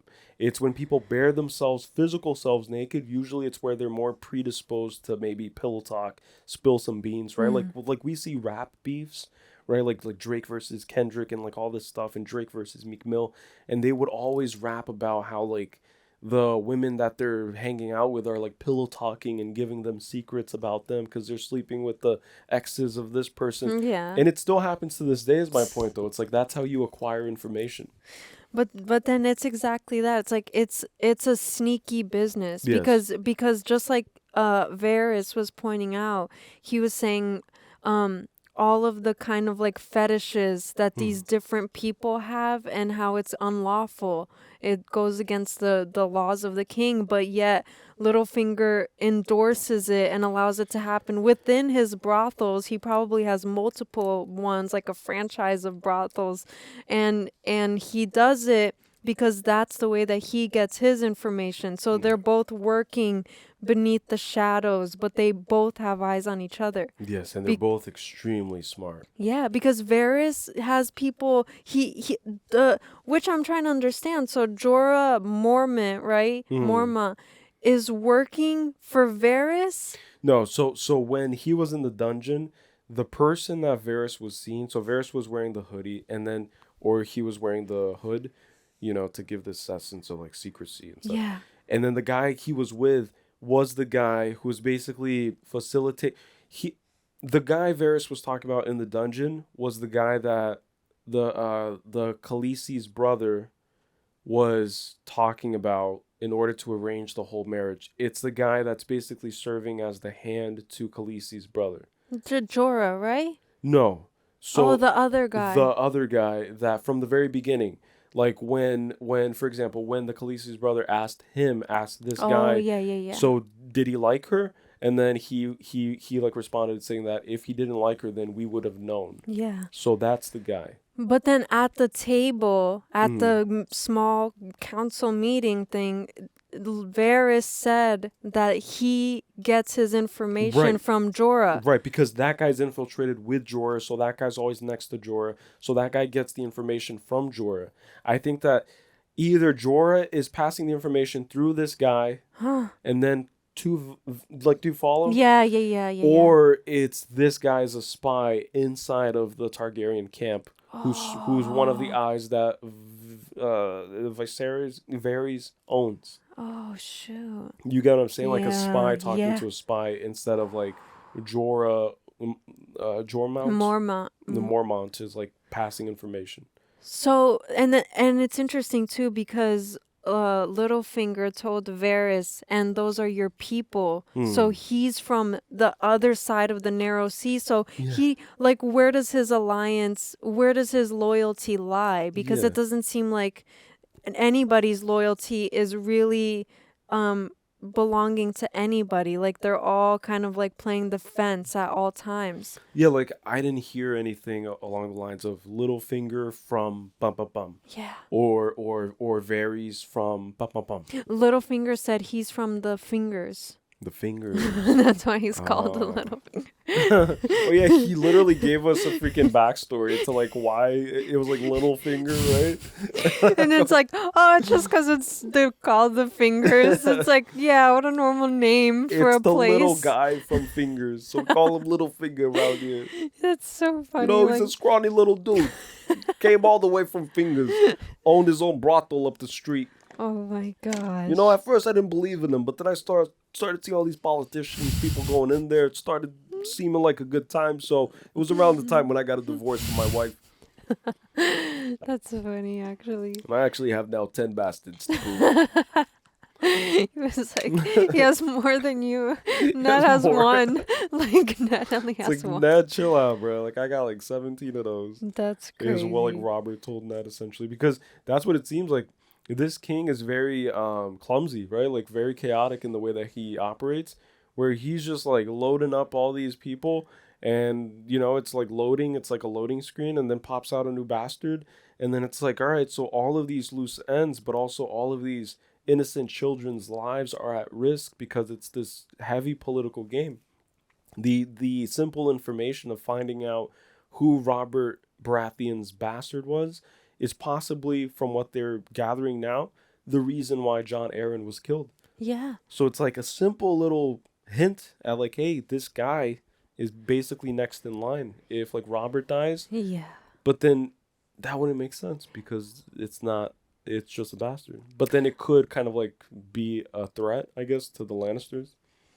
Because even a bastard gets to sulk in the privileges of the house, right? Like just like Jon Snow. I don't think so. I don't think No? that they have any right, but I'm trying to understand why it's such a problem. Because they chalked it up to that the king had Jon Arryn going around to the bastards and making sure that they were taken care of, which I don't buy for a second. I don't think the king cares about his The children. king doesn't care. I don't even see him with his kids in the palace. He's trying to murder a freaking 14-year-old Targaryen chick, you know? It's like, it's crazy. So He doesn't care. I think that what it is that they're snuffing out something, and I think, which I know might be wrong, because like there were a few comments that were like, because last time I mentioned it, but I think it's whoever their firstborn child is out there, and it's one of these bastards that's actually the real heir to the throne, and I don't know, like there might be something like that. There might be like a hidden goose chase, right? Like Yeah. they're trying to basically. Isn't there like a biblical story where then people started painting their front doors with lamb's blood in order to protect? I think it was Moses, right? Like Moses as a baby, it was prophesized that he would be like a prophet or I don't know. Yeah, and then he was sent in the river in a basket. In the river, yeah, and then he became a slave first, and then he eventually became a pharaoh. Well, no, that's Jacob. That's Abraham. No. Abraham. I don't know who. Joseph. Look, Joseph. That's Joseph. Joseph, right? Yeah. Anyways, I haven't read the Bible. I have to brush up. I did it right. I know the Bible names, so I'm kidding. I was going through a phase where I was kind of like preparing to dive deep into all of these like religious sects, right? Sects. Yeah. Sect. All of these like religious kind of things, and then I got the Bible, I got the Quran, I got the Bhagavad Gita, I got all of these different kind of like texts, and I'm trying to just tap into that again. So when I do, you guys will know because I'll be doing a lot more cross-examination, you know, to try to like link and connect things, and yeah. Yeah, but that's exactly what it is, right? Because they were going around trying to yeah, I think so. kill babies, right? Yeah, I think it's always the fear of just like Ned beautifully said, like he said it in a very poetic way. He said that now you like the Robert I knew wasn't afraid of the shadow of an unborn child. Unborn baby. Wow. You get this big fat man who once honorable hero warrior king, and then you tell him to his face in front of his small council. I like Ned. Ned is that guy. Ned dropped the mic and he walked out, and then you just, oh my god. This is my first time ever putting my hair up ever. I really like this style because it kind of reminds me of like traditional old school Japanese, kind of like those like kimono, you know? Yes. It looks so fire. It looks so nice. Thank you. Really, really, really nice. Thanks. I really like it a lot. Thanks. Okay, so do you want me to just rush through my notes? Yeah. Because for No, this don't episode, rush through it. Take your you want me to just like run as fast as I can and just like yes. I'm just gonna like go through these notes because again I can't write too much, and there was a lot of like moments where they were disclosing a lot of information, like a lot of like lore heavy information, and I just hope that they continue kind of like helping us out throughout the seasons and throughout like as we progress. Because otherwise, if every episode is just going to be a lot of like lore to assimilate, Yeah. and then you have to absorb all of that the best you can in time for the next day, for the next episode in our case, which we're going to be recording every other day or every day. But man, it's like hopefully they just keep like. But again, I couldn't write all of it down. Is my point. And that's why people asked us to watch and react to the histories and lore Yes. after each season, which is Which we something are. that we'll do. Yeah. Because it apparently gives like all of the background information and fills all the gaps, and then we can just use that information when we watch each next season, which will be nice. We already took into account everybody's advice, and as soon as the season is over, the first video that we're going to watch before we step into the next season is going to be that video. Yes. About just the history and the lore. Yep. All right. So I'm going to go through my notes really quickly. Hold on. Oh, I have like a frog in my throat, and the weather's kind of been weird, right? You have a frog in your throat? Yeah. Get it out. Ribbit. Ribbit. But I think it's just acclimating to the weather changes. Like one day it'll be super kind of spring, summer. Yeah, New Jersey's weird. New Jersey is the weirdest place climate-wise to live at. I've been feeling that way. Like it'll be 70 degrees. Yeah. And I'm like, aren't we in the middle of November? Isn't this November? Isn't Christmas around the corner? And the nighttime is like 20 degrees. And it's night out at like 5 p.m. Yeah. It's like 4:38. We're like walking the dog. Gotta save the daylight. And it's where did the sun go? Guys, I'm just a potato, by the way. A potato, 2 potatoes here, nothing to see. Okay, first note, right? One interesting thing that I didn't realize is that the squire who got mauled in the last episode during his jousting, he got killed by the mountain, basically launched the lance through his throat. Mm-hmm. I didn't really piece together the fact that because now they've like released it, right? It's like there's a reason why that happened publicly and was portrayed as being an accident. Because maybe that's a form of like illegal play. It's like, can you even do that?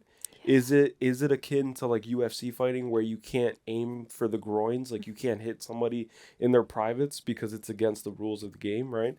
Is that like a sneaky way of doing it where they literally cut his throat publicly, which is the way that we communicate, right? So throat represents communication. Yes. And then to me, like seeing him deceased and seeing them stitching up his throat, literally to me it was so mind-boggling. I was like, holy shit. Yeah. It's like they did it in the public sphere and then passed it off as a jousting accident, which is usually how it would happen even in ancient times. It's like, oh, like what happened to so and so? Oh, like it was a hunting accident. Like, and then that's how they get rid of people. Or he fell off the boat and he drowned. Like, we don't know. We try to save him. Yeah. But he's sleeping with the fishes. And then it's kind of a message too for the people who know. Yes. It's kind of a message of like, don't try me. Yeah, don't try me. Yes. Don't try It's to like a public speak out of exhibition. line. Mm-hmm. Yeah. But then they convey to the people that everything's just sweet and dandy and everything's all right because the people aren't privy to the inner workings of the machination of this whole system, right? But then the king and his little posse and the people who have learned to live in the same quarters as the king, which are the Littlefingers and the Jaime Lannisters, the Cerseis. 17 years is a long time. It's like 17 years of just learning the inner working. Like imagine taking a course on being a queen for 17 years. Yeah. You'll learn a few things and you'll learn to kind of just not fear some things and only fear, you know what I'm saying? Yeah, more than a few things. And then what's crazy, right? Which to the point that you're making is that he owed everything he had to Jon Arryn because he was his squire, right? So who's to say that Jon Arryn didn't fill him in on whatever it was that got him killed? This like hidden information and truth that he knew that got him poisoned and killed, that he relayed the message to his squire. That's what I'm saying. And paid him off, and that's why he was wearing new armor. And then it's the idea that his new armor is covered in blood. So it's kind of like when you raise the ranks too quickly, because he started as a squire who has nothing and raised the ranks to a knight, right? Flashy armor. Yeah. You raise suspicion. People start asking questions. When you raise your status too quickly, you become vulnerable and you're gonna get shot down. That's the whole premise of like when like you are into like illicit activities. Like if you look at those cartels, for example, and drug dealers, and like usually in like movies where there's a bank heist, right, and the people rob a bank, the last thing you want to do is the next day go out to like a freaking place and buy a Ferrari. Yeah. It's like that's gonna alarm everyone. Everyone's gonna be like, wait a minute. I just saw in the news yesterday. I think it was yesterday. I was watching on the news a bank heist, and then Johnny over there was I thought he was working construction. Now No. he bought a Ferrari. He's in La Ferrari. He's in a La Ferrari. What? And then my grandson told me those go for at least 1.2 million. And I thought to myself, I don't think even Ronald Reagan had that much money back when I was a child. They don't have that kind of money. Yes. It doesn't come easily. You gotta get your hands dirty. And meanwhile, Ronald Reagan was like a former Hollywood star who served a term as president, and who was the person who said that if a global catastrophe, if an alien threat were to ensue and be bestowed upon humanity, that may very well be the only unifying principle is a threat from outer world, from outside of this planet. He said that publicly as president of the United States, and he was a proponent of like weed. And because like there are like stories of him just like baking up, and then he would just chill and just start thinking about aliens. Okay. All right, And that's so crazy. That's insane. And he was an actor. Like he was, so it's kind of like everybody needs to recognize that all the world is a stage, and that these are just mere puppets. And that's what we're learning here. Yeah. Is that these are just people who are just kind of just camouflaging with the environment, just like reflecting and dancing, right? It's the dance of water. Yeah. It's like, it's that little kind of like, there's no passion. And that's what the king and the queen have a conversation in their bedroom about. Where did the purpose and the passion and the drive of the Seven Kingdoms, what holds it up together? And literally in the most blatant, truthful way, but kind of absurdist kind of remark, it's the marriage of the king and the queen. That's what keeps all the seven realms together. Yeah. That's the literal reason why. Yeah. Because it's a grandfathered in way of existing that just has been accepted as the best possible way. But then the irony is that everything else around us is on a path of evolution. And then we just decide that certain things that we humans decide with our current understanding, with our ego minds, with our sense of individuality, of grandiosity, of just ego, right? We decide that, no, this thing is going to stay the same because I say so. Because it is written, and it is bestowed upon me by the sun god, by the dragon gods, by whatever god, right? But then you find a way to kind of trick people into believing that you are basically the incarnation of the like you are chosen for this. And then that's how you kind of just manipulate everything. Yeah, it is. And you kind of just like play like all of it. That's all what the world is. All the world's a stage. Yeah, we're just players. Yes. And that's what's like brilliant about this whole show is that you see how it works, really. And you are reminded of the echoes that you see in current life. This isn't like the I think people said that this is during the Middle Ages or the Dark Ages, right? Yeah, the Dark Ages is when we went into a like, weirdly enough, it was just like a dark kind of like glitch in the matrix where everybody just regressed years and years of information and knowledge and understanding. It's like something happened. Like something was in the water. And then like that followed up with the freaking Renaissance. So it's basically like yeah, complete opposite. But That always happens though, even in recent generations, because the 60s was all about war, and then the 70s were the hippies that were all like peace and love. It's all harmony. History doesn't repeat itself, but it does rhyme. I think Mark Twain says that. Yeah. Yes. Right? Mm-hmm. Man, that's insane. Yeah. And then 70s, and then now we are reliving the revival of old traditions, of like old ideas, long form content, long form conversations, depth, substance. Yeah. We are kind of letting go of the whole superficiality of the whole kind of like for like culture, instant gratification, because we're starting to learn that if we truly ask ourselves, like when we're quiet and alone at night and we're about to go to sleep, whether you sleep next to someone or whether you sleep alone or whether you have the privilege of living in the same house as your family, whether you have the privilege of having a mom or a dad, having siblings, having whatever it is, whatever your current reality is, like those moments before you go to sleep, that's when you ask yourself if you're truly happy.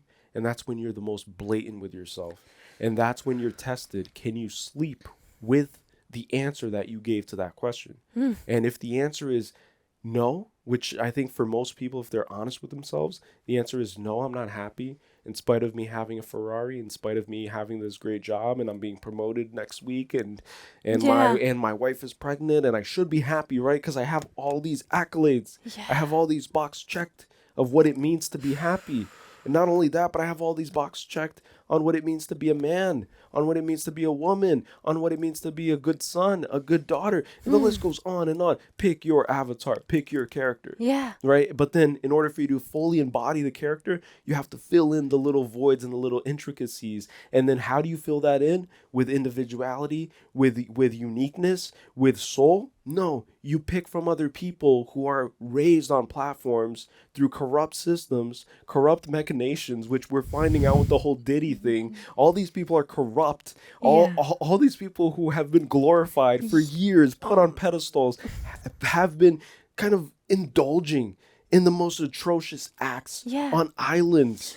And we were talking about this earlier. Like we were talking about the people who own everything, which I won't explicitly say any direct. We can't accuse. I just want to tell you, like, we can't say any names and then accuse. We can always generalize it. But then my point is that the people who own everything, which is a very select few, and they own everything and they own people. Yeah, you could say that it's the 3 companies and one of them has the word black in the name. Yeah, the ones that have shares held in everything, right? Yeah. So my majority point, share owners of most of the companies in America. Or all of the companies in America have majority shareholder. Just check the majority shareholder for insert company, insert Disney, insert whatever you want, like Bic pens, Bic lighters, what's this? Uniball, Pilot, whatever it is. Cereal brands, water brands, who controls your water, who controls your food. It's these big 3. It's the big 3. And I'm going to say this, and I'm going to shamelessly say this, but that's why freaking LeBron is promoting chips. Come on, dude. You're an athlete. You're a world-class athlete. I know. I'm so sorry, LeBron. Who is majority shareholder. I think he's part owner of Blaze Pizza. That's crazy. So Blaze Pizza is good. It's good. It's a great business model. It's basically Chipotle for pizza. Yeah. It's basically a genius idea. Pretty good. But then it's owned by an athlete. Yeah. By a world star athlete who wouldn't be caught dead eating that.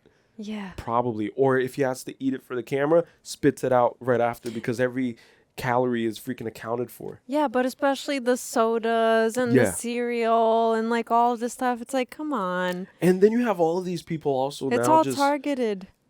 And they're all like they all have a product incentive. Yeah. They all have a profit incentive. Like Mr. Beast gets hundreds of millions, billions of views per month on his channel, which probably generates from the gracious YouTube gods, probably generates millions and millions of dollars, right? Like he has money to freaking spare. He's been exposed for like faking all of his stuff.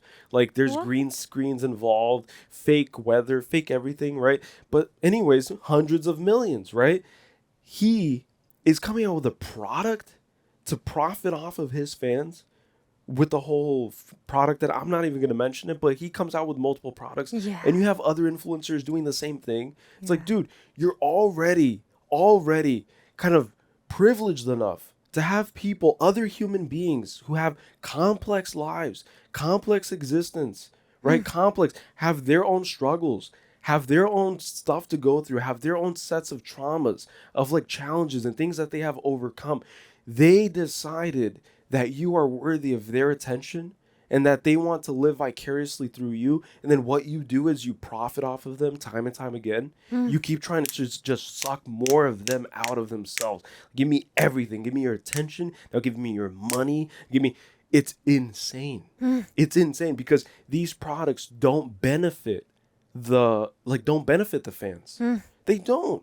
There's already too much of too many energy brands, energy drink brands, too many chocolate brands, too many. It's like, what are you adding to the whole experience of every child, every person who's a fan of you? It's like, what are you adding to people's plates? And the same kind of like pet peeve I have is with the whole kind of like industry on YouTube in general. It's like, it's thumbnails, it's clickbait, it's all these things, and it's all of these kind of meticulously crafted strategies that are kind of geared towards like profiting off of people's kind of like assumption that people are stupid. You know what I'm saying? Yeah. And it's not using this opportunity and not using these resources and using these huge platforms to like truly make a change. Like, obviously he is making a change because he's curing the blind. Apparently he's like building villages in Africa, wells, and doing all these things. Yes.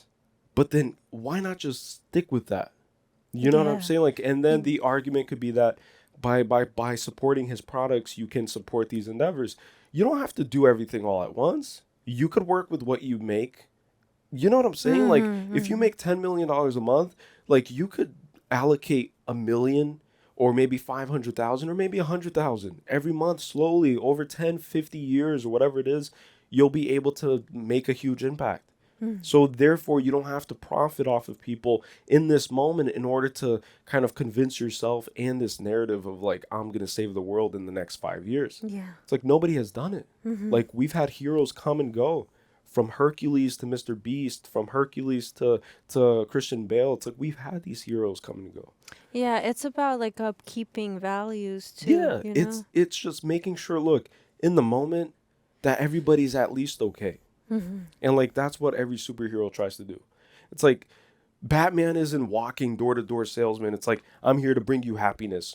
You know, like, this amount of happiness. Like, he just wants to make sure everybody's okay. You know, like that's basically it.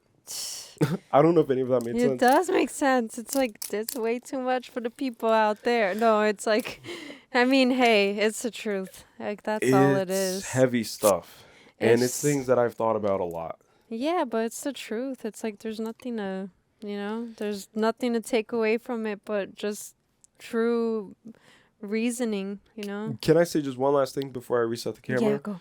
Is just that for you to sell something, especially a product, it has to be through another human. Yeah. It has to. So then influencers become these like weaponized, glorified kind of outdoor banners and outdoor signage.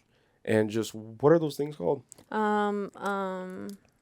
Outside of the stores? Yeah, like people are probably punching the air right now. Like, oh my God, I know the answer. What is it? Those freaking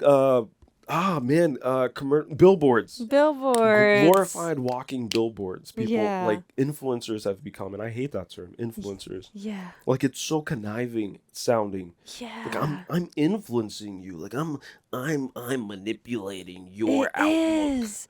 But that's what they're used for. That's why they're meticulously planted, and then they're sellouts. Yes, it's like, that's it. You can buy people for any amount of money. If you give someone the right amount of money, they will spread whatever message you want them to. They'll be in line with whatever you want them to be, and that's what we have, like, left and right. It's just a bunch of sellouts. Just a bunch of sellouts, and it only happens because people are not happy with having themselves. Yeah. So they always feel like they have to have more, and they always feel like they have to hoard more money and accumulate more and just be more relevant and be in everything and make sure that they, it's like, the more you're seen, the more you're respected is what people believe nowadays. And that's why quantity has been favored over quality. Yeah. It's like, that's not a debate. It's like, most people just pump out stuff, like pump out mediocre videos, mediocre music, albums, mediocre art pieces, food, you name it. Like, if you just pump out and that's your sole objective,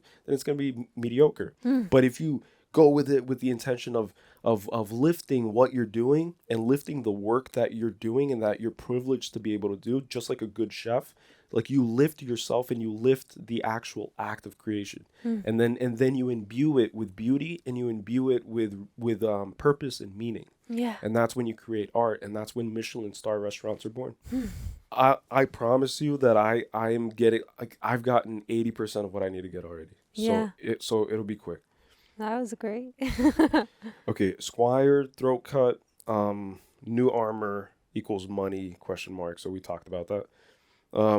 The veil, right? Like lifting the veil. Mm-hmm. Lifting the veil of truth. Yeah. Right? So the veil is considered like this very thin fabric that basically separates two worlds. It's like usually it separates the mortal world from the spiritual transcendent world, right? It's the Bifrost Bridge. It's kind of like the veil in between worlds. Yeah, the known and unknown. Yeah. Known and unknown. So when you lift the veil, you uncover truths, right? And that's how you find truths. Yeah. So the veil is where Catelyn is taking Tyrion Lannister to receive a judgment. Yeah. Right? So he's receiving a judgment at the place where it's in between worlds. It's kind of in the clouds. Yeah. Right? And then the thought that I got immediately was its position in the clouds, to me, in a symbolic sense, represents that these are the people responsible for receiving the divine intuitive guidance from the old and the new gods. Yeah. Or maybe the old gods, or maybe the new gods. I don't know if both of them are the same. But that's the interpretation, is that their symbol, emblem, are birds. So they're literally like messengers. And then she sent a bird to her sister to notify her of her suspicions of Jon Arryn. Jon Arryn's assassination. Oh, shoot. I didn't even catch that they were birds. Yeah, bird, kind of like sigils. So they are kind of the operators that transcend in between realms. Like they go back and forth. You know, like Odin had 2 ravens back and forth and would relay information. But, yeah, go. No, go. I'll get to it after. But then speaking of her sister, right? Like, what's her sister again? I didn't write her name. I didn't write her name either. I think it's like Lisa, right? Yeah, something like that, yeah. I'm just going to call her Lisa. Yeah, Lisa. But then just like bear with me. I know, then I'll, right? Like, pick There's up so many names, yeah, guys. There's just too many names. We forget to write down the names sometimes. But the lady who was breastfeeding her grown-ass son. Yeah. Come on. What is that?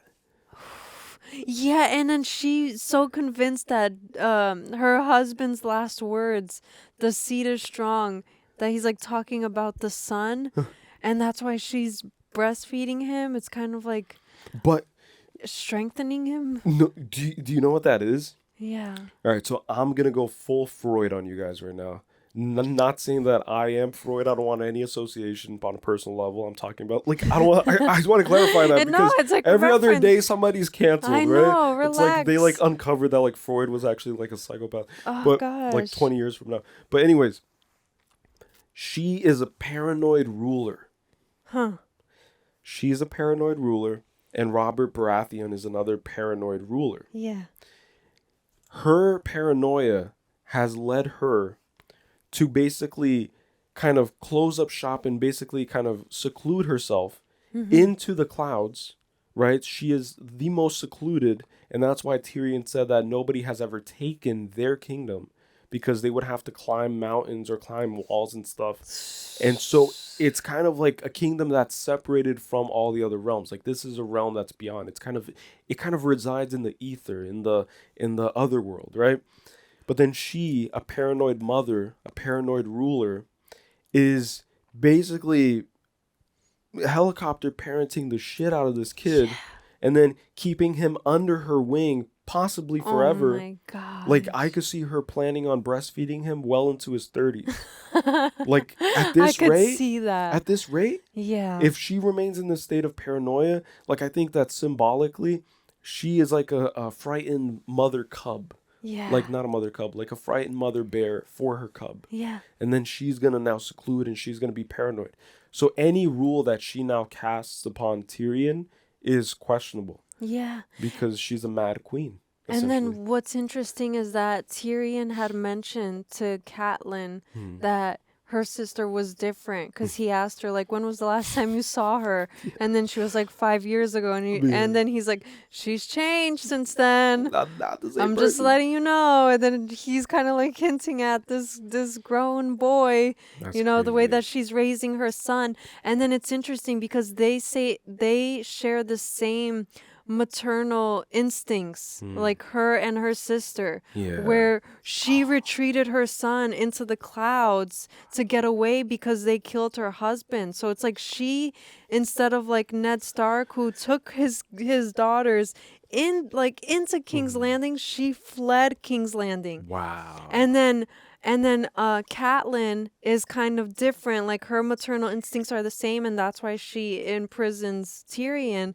But the difference is that she's okay with kind of giving her children the space to independently find their paths and to, develop. develop the right develop. way, Yes. and not freaking They're polar sucking on the opposite tit. mothers. You literally broke it down. Yeah. You literally But broke it they're down. the same, but they're the opposite. They're the same archetype. Yeah. But the polar opposites. It's like one gone terribly wrong, where my it's the one God. that that sinks her claws in her children and never lets them Her fly. talons like Yes. a bird. Yes, holds on to them and lets them rot in the nest because they never find a way to freaking fly, and therefore they're going to die, and therefore they're going to just decompose. It's like they have to jump out of the nest. It's not a matter of the bird wanting the best. It's like if they want like a good mother, a mother has to let their offsprings attempt to fly on their own. Has to. Because life is lived in that way, right? Like you're born alone and you die alone. Yeah. So you have to let your kid freedom, but then allow some like guide rails. A good parent is one who's invested in basically guiding indirectly nudging your child along like a honorable path, a path of humility, a path of honor, a path of empathy, a path of love, unconditional love, friendship, help-minded people, Or you can do the opposite, which is what the Lannisters' parents did with them, it seems, Yeah, and it's what Ned does for Arya specifically. Like we Allow see her. that he just allows her, and then they just use the word dancing lessons because word gets around, and you don't want the word to be that he's questionable in the way that he's raising his daughter. Everything so comes into it's question. a dancing Yeah. lesson. It's not anything to do with swords, nothing to see here. Yeah. And it's very smart. But then what I was gonna say too. Oh, I was gonna say on this episode of Mothers Gone Wild, we have In this corner we have triple double D's. Whoa, Is it damn triple like your lady? can't Like, what's say that? You can't say triple double D's. That makes Triple no double- sense. Are they triple? Are they Triple double? double single. Can I get a triple double single? Can I get the burger Can I get the triple double single? with no lettuce and with chopped lettuce and with no cheese and extra cheese, please? Yeah. If you want to destroy somebody's brain And on no, like a late no ship. condiments, but ketchup. Yeah, but ketchup and mustard is okay. And I hate lactose intolerant, but you could put extra mayonnaise on it. And extra cheese. And extra cheese, please. Oh, and you guys, is the ice cream machine working? No, I'm sorry, sir. The ice cream machine is broken again today. What's up with that, right? It's like, is it because ice cream brings people happiness? And like reminds them of their childlike nature, and then McDonald's is just out for making people miserable? I know. Like the Frosty machines are always up and running. What's going on, McDonald's? You see those beautiful pictures on the freaking board when you're driving up in the drive-thru, and you're like, wow, it's like it's a pretty hot night, summer night, and I kind of craving a freaking vanilla swirly thing. Swirly thing. Swirly cone. And then you're like starting to like remember those beautiful summer days, like simpler days and times with your family, with your dad, with your mom, whatever you had at the time. And then all of a sudden you just like feel that like, oh man, I can't believe I'm gonna experience this. And then you pull up to the window and there's just like disgruntled employee who's literally getting abused by like a multi-billion trillion-dollar company, you know, who has more than the means to fix their ice cream machines and the means to give everybody a reasonable living, a six-figure living, something, you know, like elevate people, give them more benefits, give them something. But yeah, we're really sharing it out here. Wow, we're really doing it. Yeah, that's pretty crazy. It's crazy. The world is such a crazy place. The world is a dark place. Ooh, But man. it's also a place where light shines. Yeah. Every day light shines. Every day if you walk out, like no matter how bad of a day you're having, if you walk out and you like literally go touch some grass, like go just like sit in a patch of grass somewhere, like go to a park, a public park. Everybody, like everywhere has a park. Yeah. You know, like go outside and then just look up and just look at the sun a little bit. Yeah, everywhere is like anywhere outside is still outside. A great mindfulness technique is do that, look up at the sun, and then start questioning your existence in this realm of reality, and then questioning all the information you've been given about explanations, scientific objective explanations of reality. And that sun, it's made up of this, and it's made up of this, and it moves like this. It's very predictable because it's very objective and it's science, and and everything is like, we know everything. But then if you start just like questioning reality in that sense, in a cosmic sense, then you just meditate and you ground yourself. And I'm just like wanting to put that out there because I feel like it's a good technique to like deal with life. I think it is. I think that it does ground you. I think that it reminds you of, I don't know, just I feel like it's the most comforting thing that you can have is the idea that the sun will always come up. The sun will come out tomorrow. Bet your bottom dollar that tomorrow there'll be sun. Just thinking about tomorrow clears away the cobwebs and the sorrow till there's none. Where's that from? Well, I know that it's from Annie because my mom would watch that. It's like the Annie? movie Annie. Annie? Yeah, I won't tell you about it then. Oh, okay. Well, we should watch it then. If it popped up, if it was But inspired. it's a beautiful song. Yeah, Beautiful that's a nice song. And you've like you sing it I randomly know. at times. And I sing it with my loud voice. Break the musical cue.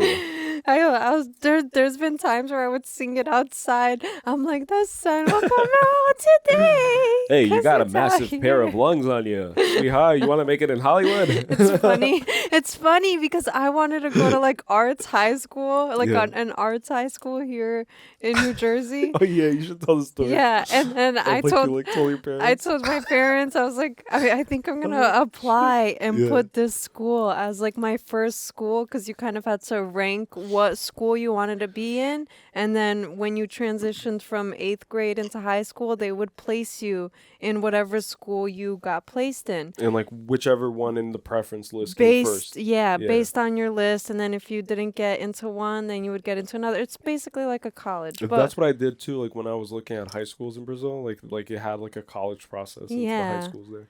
And then there was like the whole like charter schools or whatever it's called. But then I told my parents that I was thinking about putting the arts high school as my first choice. I was watching way too much Victorious at the time. And you started believing in yourself a little too much. I was like, I want to. I'm just kidding. You have a good voice. They were like, what do you want to go for? They didn't even know. I had been in choir since I was in 4th grade. Your parents didn't even know. Like they didn't even notice it. When they would leave the house, I would take it as the opportunity to finally just be able to sing freely. Like it was the funniest poetic. thing. How poetic, huh? And then tap into Cali psychologist here. Put on my glasses over here because we're getting somewhere. We're getting somewhere. This is good. This is good, Gabby. This is good. Wait, let me get in my patient position. So Gabby, would you say that? Wait, I'm not in the patient position. Okay. Obvious bouts of anger management issues. Refer my friend professional anger management. Barney the dinosaur. Okay, I'm ready now. Okay, now make sure you don't make contact with the therapist because there's a certain technique here. So, Gabby, would you say that the freedom that you derived from singing freely in a vacant home was more, it brought more joy, you'd say, than spending quality family time? Oh, no, I would not say that. Or would you say that this is a feeling that you would like more to have seen in the family quality time? No. The freedom to sing? You don't want to be able to freely sing in a house with your family? No, ironically, look, I'm going to say something really quick. Uh-oh.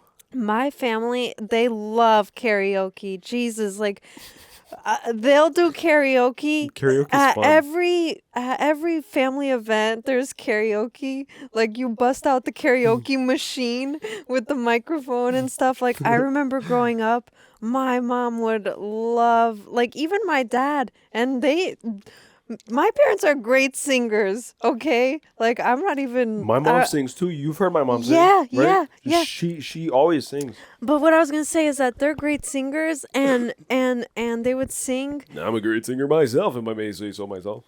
and so like it was welcoming to sing. Like my mom would hand me the karaoke microphone, and she would tell me to sing, and I would do it, but I would get like shy. So I think it was kind of just like a stage fright thing a little bit. Where, like, what pocket of emotion would you derive stage fright from? Because, like, most people, like, either you're afraid of judgment or you're afraid of embarrassing yourself and then being judged. Yeah. Or you're afraid of people not viewing you in the exact same way as you view yourself. And then you're afraid of, like, vulnerability and being injured emotionally. It's like, I think I'm a great singer, but then when I sing to someone and they're like, like, that's all right. Like, I feel like that has injured. Because I used to... My mom would just like throw some random Brazilian speech right now. But I used to play the guitar. Yeah. And I would sing música sertanejo like in my bedroom, kind of like alone, especially like just like you're saying, like when the house was empty, which was most of the time. It's like I've already talked about this. Yeah. But then like I kind of raised myself and I raised whatever. And then I would just play and then sing and then even record myself because I felt proud of like how I sounded to myself. But then I would never share that with anybody. Yeah. Because the way that I was brought up is that the people around me usually always kind of like attack whatever nuance somebody else tries to come up with. So if somebody dares to sing, then the first intuition is to remind them of why that's impossible and why it's not good enough. Because you've been reminded your whole life by your conditioning officer, which is usually the first authority figures, which are the parents. You've been conditioned to just accept reality as a certain way, just like in school, you know, with the single filed lines and the organization of the principles of teaching and the mechanism, like the ways of teaching. Inefficient, you know, like you learn all these useless things that you never really remember. And yeah, but I was like throwing everything no, out but there, but that's exactly what it was. Like it was kind of this, I don't know, just what you're saying. It's kind of, you don't want to show people the thing that maybe you hold preciously, because then you're giving them the ability to destroy that thing. But here's the beauty thing, right? You know, that's what's crazy. The beautiful thing is that the greatest artists are unafraid, because the greatest artists are those who let go of fear. Yeah. So they even welcome people to come and destroy their art. Yeah, and criticize it. Criticize it, please do. Yeah. Because like I'm not a child. Yeah. Like I know that I'm not exempt from criticism, from haters, from like remarks and like conceptions and preconceptions of who I am. Like I know who I am, and people who have known me or who know me personally also can have a say in who I am. You know, but I'm always changing, I'm always evolving, so people will meet you once and then they'll keep their preconceptions and their understanding of who you are and who you should be and who you seem to be and who you seem not to be, and they basically give you and attribute to their visualization and their mental kind of avatar that they've created of you in their memory system. They attribute to you a meter of potentiality too. It's like whether this person is going to amount to something, and then how they decide that is predicated on whether or not they're intimidated by you. So if it's somebody who doesn't like you, who you brush them off in the wrong way, and you're too confident and you sing around people and you're kind of like, ugh, it's like, you're so annoying, I hate her. It's like, that's because she's a reminder of potential, which is something that you stopped believing some time ago because somebody came and told you and projected and vomited onto you and threw up in your mouth, just like penguins. Yeah, just like birds. It's like penguins is literally the mom or the dad or somebody lays an egg. I think that the dude lays the egg, or the girl lays the egg, and then the dude sits on the egg or something like that. Yeah, while the mother goes to hunt for food. Or it's I don't know, but they throw up in each other's mouths. Yeah. That's what I know. Yes. And because that traumatized me. Like Yeah. growing up, like I had a traumatizing moment where I witnessed that. Like HD footage, even back then in like 2010 or whatever, 720p footage, but too crystal clear, like too much for me to handle at the time. I was like, the mom throws up in the baby's mouth, and that's how they feed them. Aw, that's nice. I got they can't stuck. chew it. No, that's disgusting, bro. Like, Well, no, give for me a birds. Big Mac. Nah, Big Mac and a Happy Meal, or I'm calling Child Protective Services. If my mom ever threw up on a plate and said, "Here you go, I love you so much," No, are you crazy? not not humans. But humans have like a solution. Like they are ingenuous and they created the freaking mushy throw up that you buy in stores. The throw up that's made in the lab, the like little yeah. pate for the little babies. Yes, yeah, baby food. So yeah. you get laboratory throw up so that you don't have to throw up, but that's probably how it was back then. It's that like a little baby, the mom chewed it and then like spit it on a plate and then gave it. But like we don't think about that, right? I don't think that that's so bad. We gotta talk about that more, guys. No. I was gonna say that the more I think about it, like that's not that bad. I Like think chewing that the food the for spit, your like other people. Look, for your child at the time when there wasn't like blenders. What are you gonna do? no, I'm sure that it was normalized. It's like worse things were normalized. It's like humans are an interesting species. Yeah, humans would like get with pigs, get with animals, get with it's like humans are a very interesting species. Oh, that's horrible, actually. Because humans have the most dangerous weapon in the universe. You know what that is? You know what that is, Gabby? For $500 million, you know what the most powerful weapon of the universe is for $500 million? We have here Gabriella Lopes. No. Oh, wow. Way to fumble that possibility to create generational wealth. Gabriella Lopes, how do you feel now? You're going to have to go back to your family and let them know that you were incapable of even responding to a potential possibility of winning $500 billion. I shall lay my head down in shame. Shame. But the most powerful weapon in the universe is imagination. Imagination. The ability to use your mind to see things that have happened still in the present moment. Like you can close your eyes and see a powerful moment that has completely, like it's completely enriched with every tactile sense enriching thing, right? Like you can smell it and you can feel it and you're just completely immersed in that experience, right? But you're in the present moment and you are capable of seeing the past and seeing the future, seeing things that have gone and things that are yet to come. Yeah. You're capable of foresight and hindsight. Mm-hmm. Yeah. It's like it's imagination. And that's what makes people ruthless or extremely loving and caring.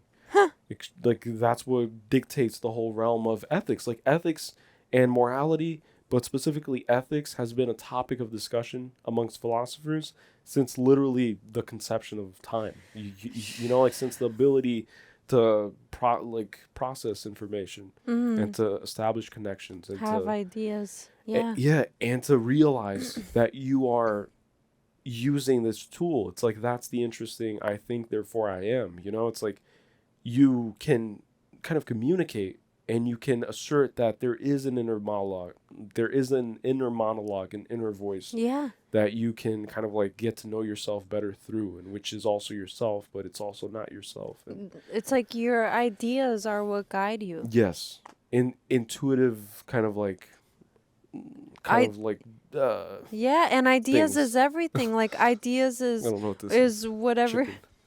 Intuitive nudges is what I was going for. Nudges. Intuitive nudges. This is how they handshake during the pandemic. Yeah, like why can't we normalize it? Like this is a better kind of like, hey, what's up? What's up? How's it going? So so are you gonna get that paperwork over to me by Friday? Yeah, let's shake hands now. Okay, because... Wait, shake hands. Okay. Thank you. Nice to meet you. Hi, nice to meet Hi, you. nice to meet you. My name's Callie. How's it going? Those are funny times. And then it's like, I would be at work at Barnes & Noble, Yeah. and then the customer was talking to me, and I had a mask on, and then if I didn't hear them, I would Pull it pull my down. mask. So you could smell them better. Like, you're like... It's like this weird instinct that would happen where I'd be like, wait, I'm sorry. Excuse me, what? Like, spit on them in order for you to understand them better. It's kind of like my way of like telling them to pull their own mask down. You know what the equivalent to that is? When you're Oh my driving, or at gosh. least when I'm driving, and there's loud music playing, and then I'm approaching my destination and it's showing on the GPS, and then I turn down the music so that I can see better. Yeah. That's the equivalent of it.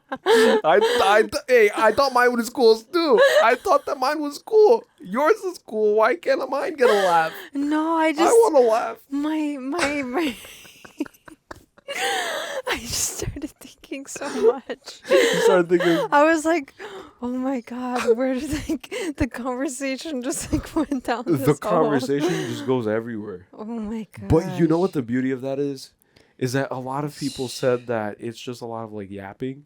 It's like, are you guys crazy? 1 hour, 2 hours, 3 hours of just yapping, mindless yapping. But you know what? This is literally us having fun. Yeah. And then capturing it and then That's posting it. it somewhere. So it's like there again, like who cares? Yeah, just having fun. Just That's having it. fun.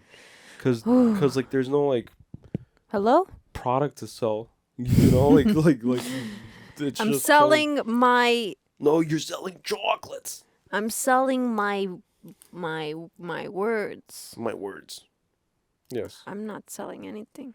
Yeah. Chocolates. What are they selling? What are they selling? They're selling chocolates. Chocolates. Ah, chocolates. She's like, chocolates. Chocolates. I always hated it. Ah, I remember chocolates. Yeah, she's like Sweet, sweet chocolate. I always hated it. I always ate it. We should do like a SpongeBob marathon on the channel. This chocolate's not for eating. It's for rubbing on your skin and you stay young forever. Yo, Patrick is crazy. And then she's like, "You heard that? You better get to rubbing." Order me. Yeah. Like And then her servant. daughter's like, "I hate you." She's like waiting for her spinal cord of a mom to die. That's crazy. Her mom is just like a vertebrae.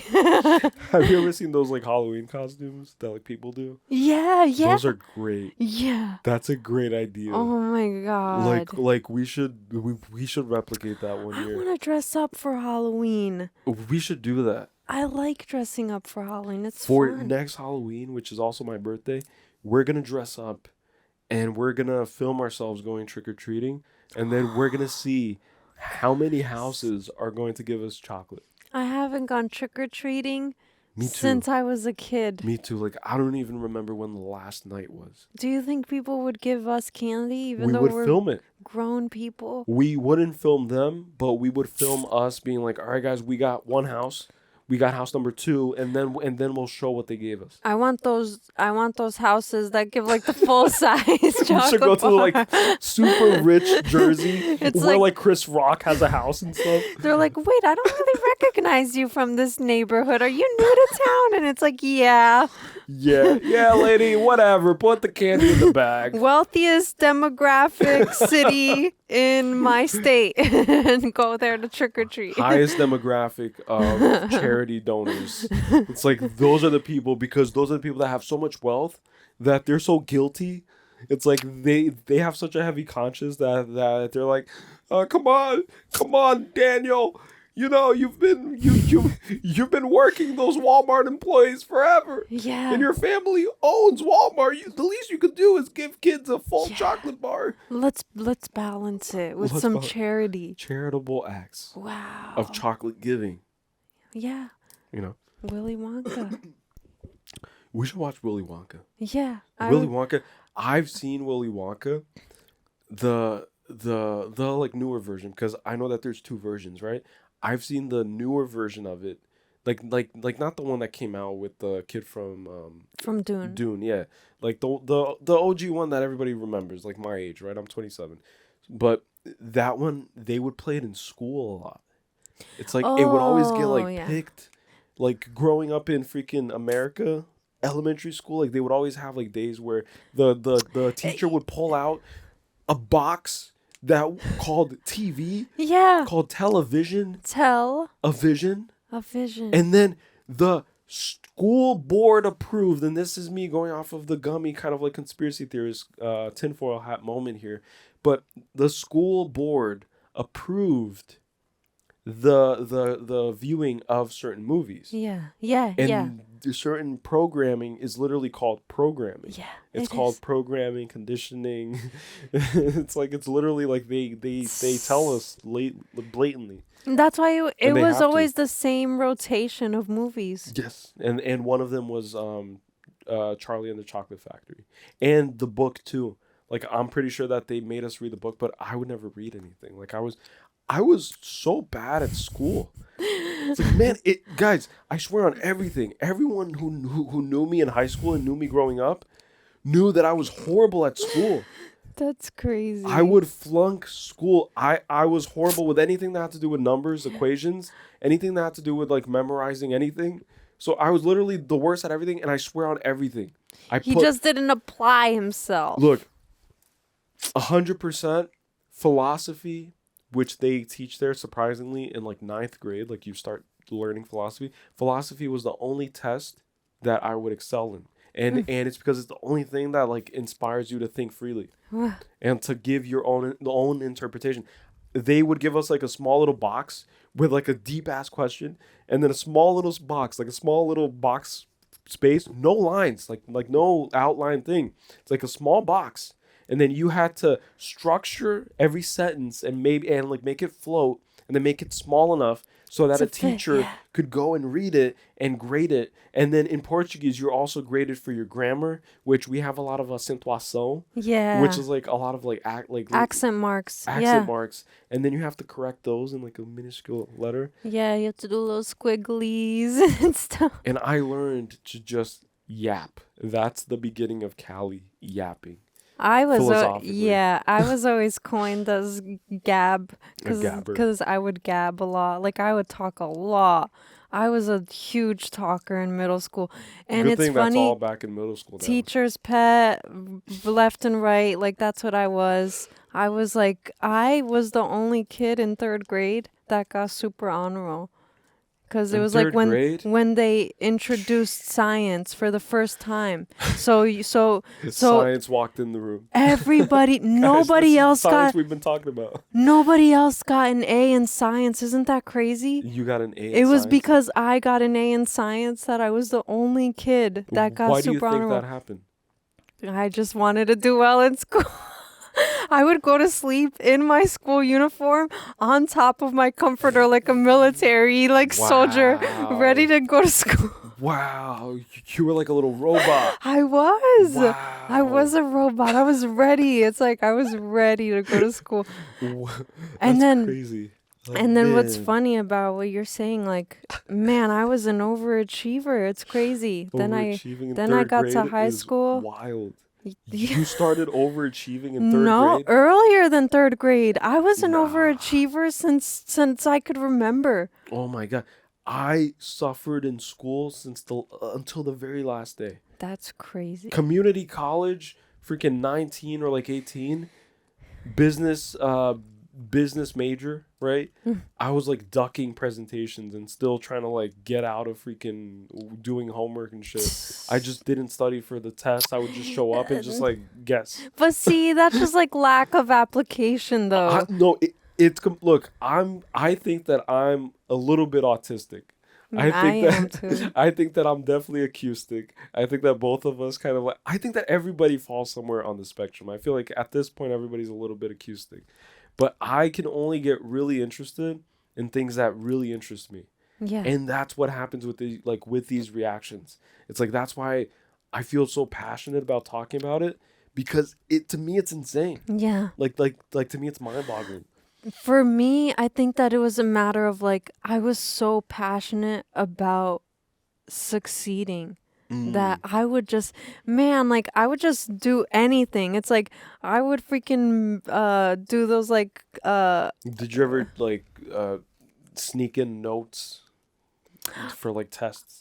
I did do that. I did that in my later years into middle school, like when I was in 8th grade, and I ended up getting caught. Like one of the first times that I ever ended up doing it, because it was like it was intimidating. It was for a Like a history hard- class, I think. Yeah, those And I was you like, didn't oh God, we have memorize. to know all of the specific dates and stuff.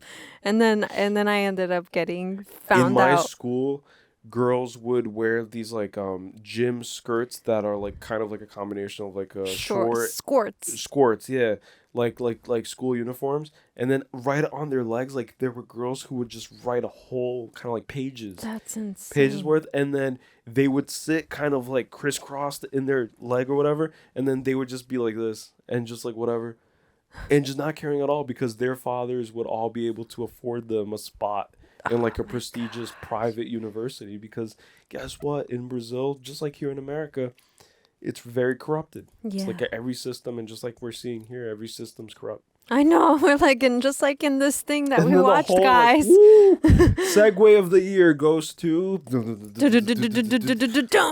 like, how do you get This all guy. of that and then you just wrap it back into Game of And Thrones? now we're back into Game of Thrones. And now tap back in. Okay. What you got? So yeah, just the two polar opposites of the mother stereotype archetype. She's doing the opposite, right? She's hiding her kid from the world. She's shielding her kid from the world. Her sister allowed her boy to climb tall towers, and in turn comes the risk of getting injured, but also he didn't die, right? But he's learning now, and he's learning about the world, and he's learning the harsh truths. And then you have Sansa, and you have Arya. Arya doing the same thing, just pushing and just expanding their horizons. And then you have this other mother who's just shielding her child from the world in complete and utter paranoia and fear, and just fear.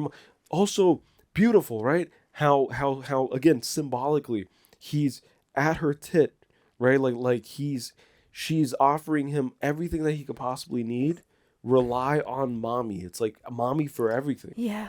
So he doesn't even think independently. Like she's feeding him in every aspect, spiritually, mentally, intellectually, guidance in terms of like what he should or shouldn't think. Yeah. And he's literally a puppet master, and that's why he's sitting on her lap. It's like, and then you see another parallel, one being the paranoia with Robert Baratheon, who's becoming paranoid, right? He's scared of an unborn child. And then you also have the paranoia in terms of like, well, no, you have another parallel in terms of puppeteering your son, and like guiding the son who is a prospect future ruler within some role in this kingdom. Yeah. And that's what you see with Cersei, is my point. Yeah. Cersei and Joffrey. Yes. With her guidance, and she also guides King Robert, which I'm assuming is a rare encounter because both of them treated it as if it was this. Finally, like after 17 years, like, we're able to have a conversation. Their first time speaking to each other. But it still has to be over wine, right? Like it still Yeah. has to be intoxicated. Like you have to lubricate it. Like it's not a raw, vulnerable, beautiful, harmonious kind of exchange. It's this thing where it's kind of like, hey, like, you know, like how you doing, old buddy?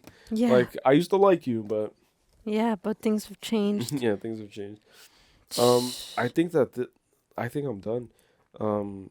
Arya chasing cat. Oh yeah, chasing a cat.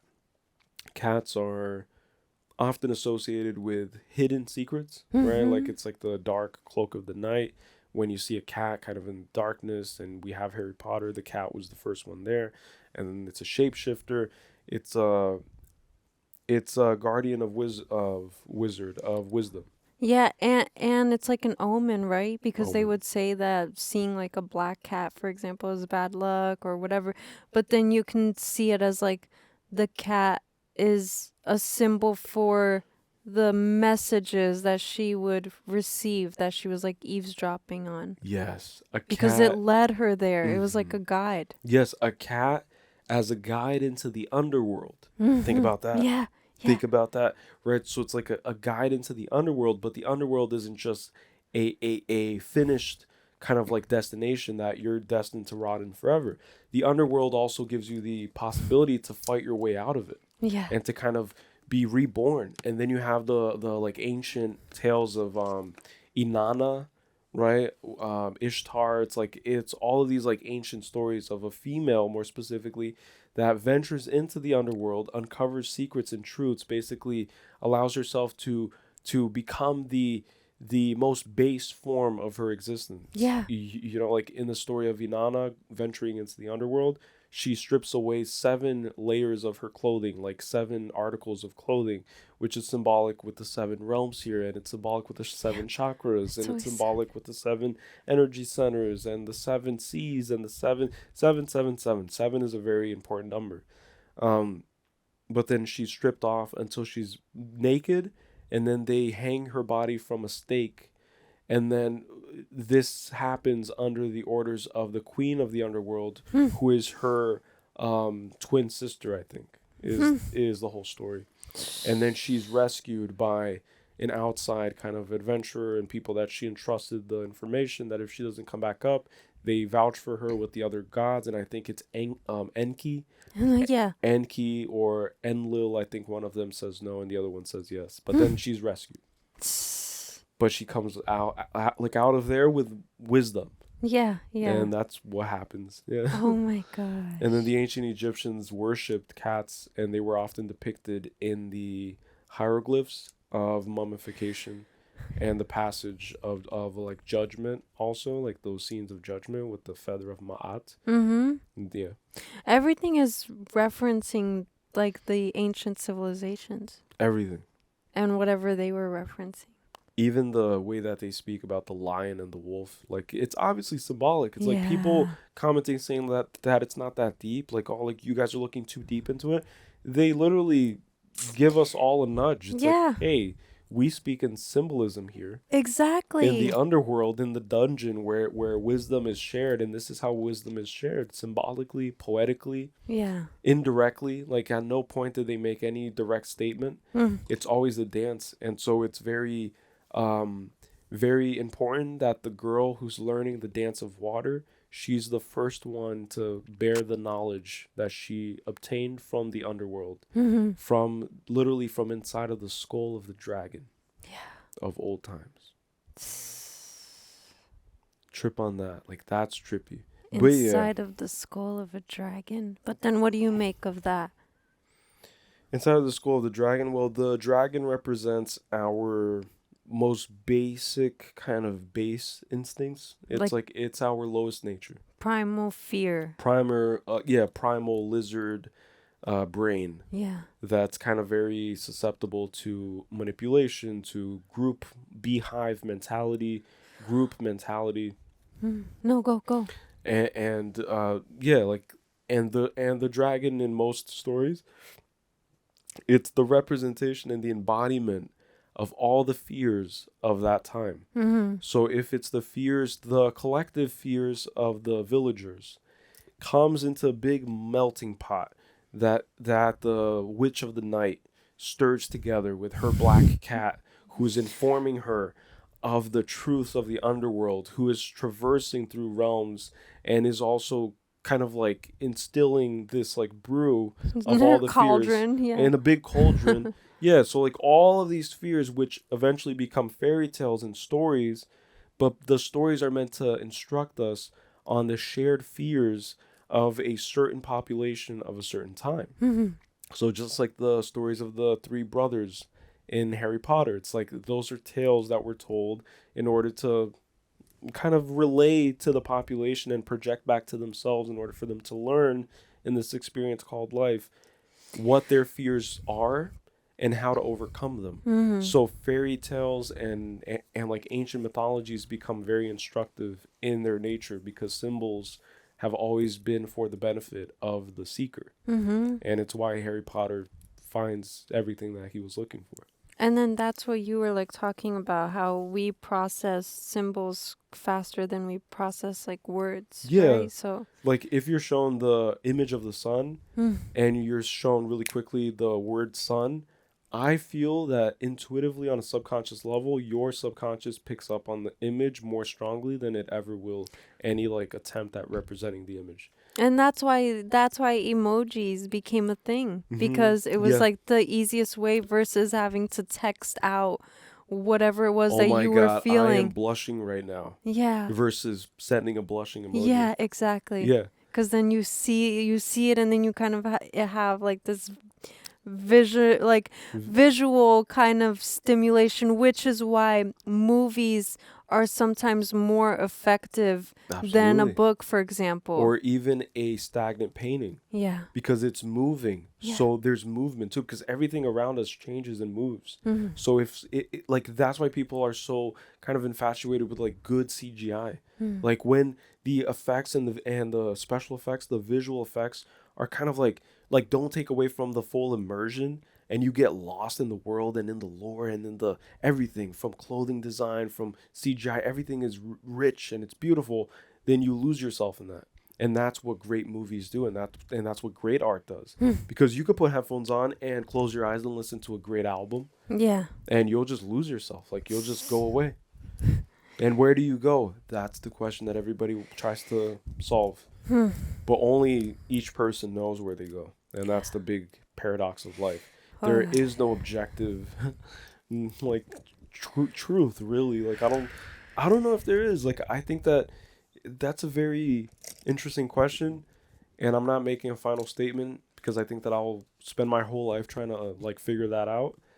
But I would challenge everybody to maybe think with me and kind of like share what they think. Is there such thing as objective truth? Which a few people replied to the question that I posed last episode about whether or not they believe that complete and pure fiction is possible. Oh yeah. Oh yeah. A lot of people responded, and I did read every single response to that. It's very nice. I'm really high. Yeah, I know. And Me too. And I'm hungry. And I'm hungry. Yeah. I get really energized when I'm like Oh gosh. off gummies. Okay, and Uncover Hidden. Literally, like that's it. Like that's it for me. But then it's That's a interesting lot. because of what you said about the dragon thing. Like she was in the skull of a dragon, and it represents like primal fear, kind of, and stuff, and it reveals fears. And then that's why she runs to her dad in fear, saying that they're gonna try to kill you. And like she relays this message to him because in that moment, it's like her deepest fear kind of manifesting itself. Right, because she's awakened to reality. Yeah. To like what's really happening. The real dangers of this world, you know? Ooh, that's a lot. Yeah, that is a lot. That's all you had? Yeah, that's a shit ton of shit. Damn, like I have a whole But page. look, it's literally 1, 2, 3, 4, 5, 6 lines, and the last line I put paranoid ruler. Oh my gosh. And like that's literally like look, like one line was not wasted, but I didn't really talk about this. The tears of Lys, like that's the thing that they were talking about. How it's the tears of Yeah. Lys is the poison. It's called the right, like that's Lease, the yeah, clear but then poison. what is lease? Because I didn't understand. I don't know. Like I just wrote it down because of the I was like question mark, but I guess we'll find out. In Dune, was it tears also? No, it was the It was pee. the urine of a baby worm, Oh, okay. I was gonna say which they came out with a new series. It's called Dune Prophecy. it was the tears of the tears of what's her name, Chani. The tears of Chani that Yeah, cures him. that cures brings him. back Hers to is a life. cure. Brings him back to life. Huh. And the worm thing that he takes can kill you, is considered a poison. Yeah. And then his mom is told to drink the poison. And if you survive, then that's more of a reason to believe that you're the Lisan al-Gaib. Al-Gaib, right? Lisan al-Gaib. If you guys want to see us to react to that, like that could be cool. Like I don't know how many episodes it has, but My brain just did this like kind of like powering down. So I'm not gonna like spend too much time. but It's then gonna also be just like don't get in your head. Like just have fun, right? Like this has yeah. been No, fun. I'm not like we I'm not we getting both my had a head. great exchange. Like I'm not. no, I'm just like saying. it's just like a power down. Like it's what it feels like. But then anyways, look, I'm gonna just like go through them. But then if you want to jump in at any point, wait, I let think me I did see. a lot already. I talk a lot.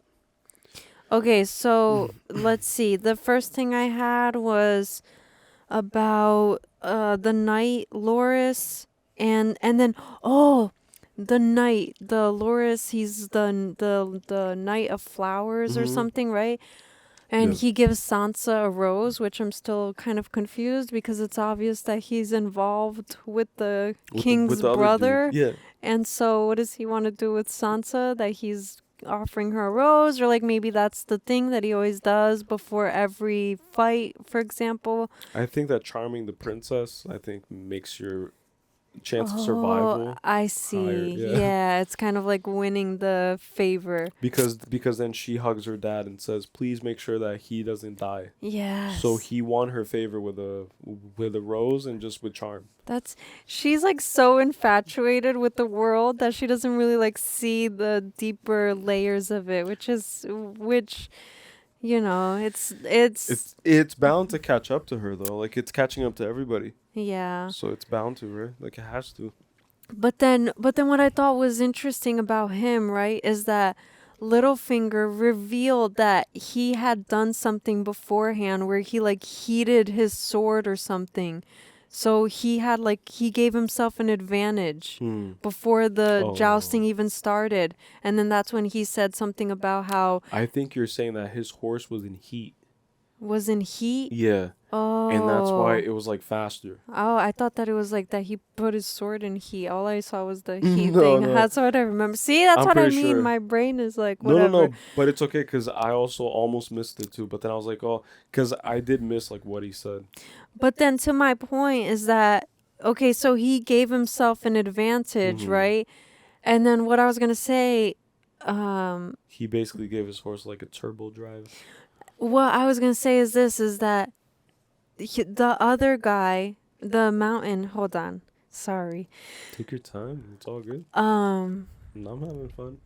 Okay, he gave himself an advantage, right? And it was like an unfair advantage. And then my point is that what ends up happening is not that anybody dies, but then the mountain turns around and kills his horse. And I thought that was symbolic because it's the idea that like the innocent are the ones that end up losing their lives. And then that's what we literally see at the end. It's like Ned Stark's men who had nothing to do with Tyrion being imprisoned and being kind of like captured by Catelyn are now being slain on the streets of King's Landing. And they don't even know why. Because they're just like by association, like being a bystander and being in the circle of, you know. Because at this time, people would own a warrior's sword. Yeah. So like owning a warrior's sword means that sword is loyal to the king. It's loyal to you. It's loyal to whoever owns it. Yeah. And so just like the monk guy. Varys said that he owns plenty of eyes. Yeah. And then that was a crazy bar. He was like... He's like, the ones I own or something. That was crazy. Yeah. It was like, your own eyes. And then he was like, it's eyes I own. I was like, oh, that's that great. interaction has to be studied more. Like, that's crazy. The way they speak is insane. Sparring. It's like parrying. It's like so poetic too. It's like so kind of like fluid and so... Sharp. Yeah. It like cuts deep at times. All of them were so witty. Like, I'm convinced that all of them that have been in King's Landing for a long periods of time, like they've learned to use their tongue in ways that, you know, is subtle, but also, you know, jabs, but also is like, you know, it's usually the ones who can't rely on like physical prowess. Yeah. And then they have to kind of retire themselves to the political game, which is what Tyrion has been doing. And it's what the small council has been doing. But then you get a Jaime Lannister who's more of like a in the fields guy. Yeah. And he's more of like a warrior type of like wannabe king or whatever it is. And then speaking on that, right? It's interesting because this is crazy. I just thought of this. It's interesting because Jaime confronts Ned because he wants his brother to be released. And I'm sure that most of it is because that puts a damper on the family's name. If they find out that one of their own is captured by this other family, so now the respect for the Lannisters goes down if the word gets out that the son of the Lannister, the father, is imprisoned, is chained, right? And then it completely tarnishes their legacy and their name. Like it creates this kind of like defamation. And then I'm sure also it's because he cares about his brother and his well-being too. But my point is that it's like upholding the family name. And then what I was going to say is that Jaime approaches Ned with like a whole like little army of knights by his side, right? And then meanwhile, Tyrion, who's in chains, right? Risks his life. He's in chain. He's chained physically, Wow, that's and true. he's chained by society because he's chained to his to the prejudices that people have of him. He's gonna be chained to that forever. Chained to being known as the dwarf, the imp, da da da. But yet, when he is free, right? The first intuition. Instead of being on his horse like his brother does, like instead of climbing on a horse and doing like a confrontational thing or whatever, he comes to the aid of someone else because the person who imprisoned him. Yes, the his person captor. responsible. Yeah, his captor. Yeah. He shows mercy to the person who wants him dead. Yeah. Exactly. And it just shows like the difference in values because I genuinely believe that he did it selflessly because it's like it shows in the shots, like it shows him eyeballing an escape route, which is just getting on a horse, riding off, whatever, leaving them, abandoning. But he got to see Bran. So he already empathizes with Bran, right? Who's now a cripple.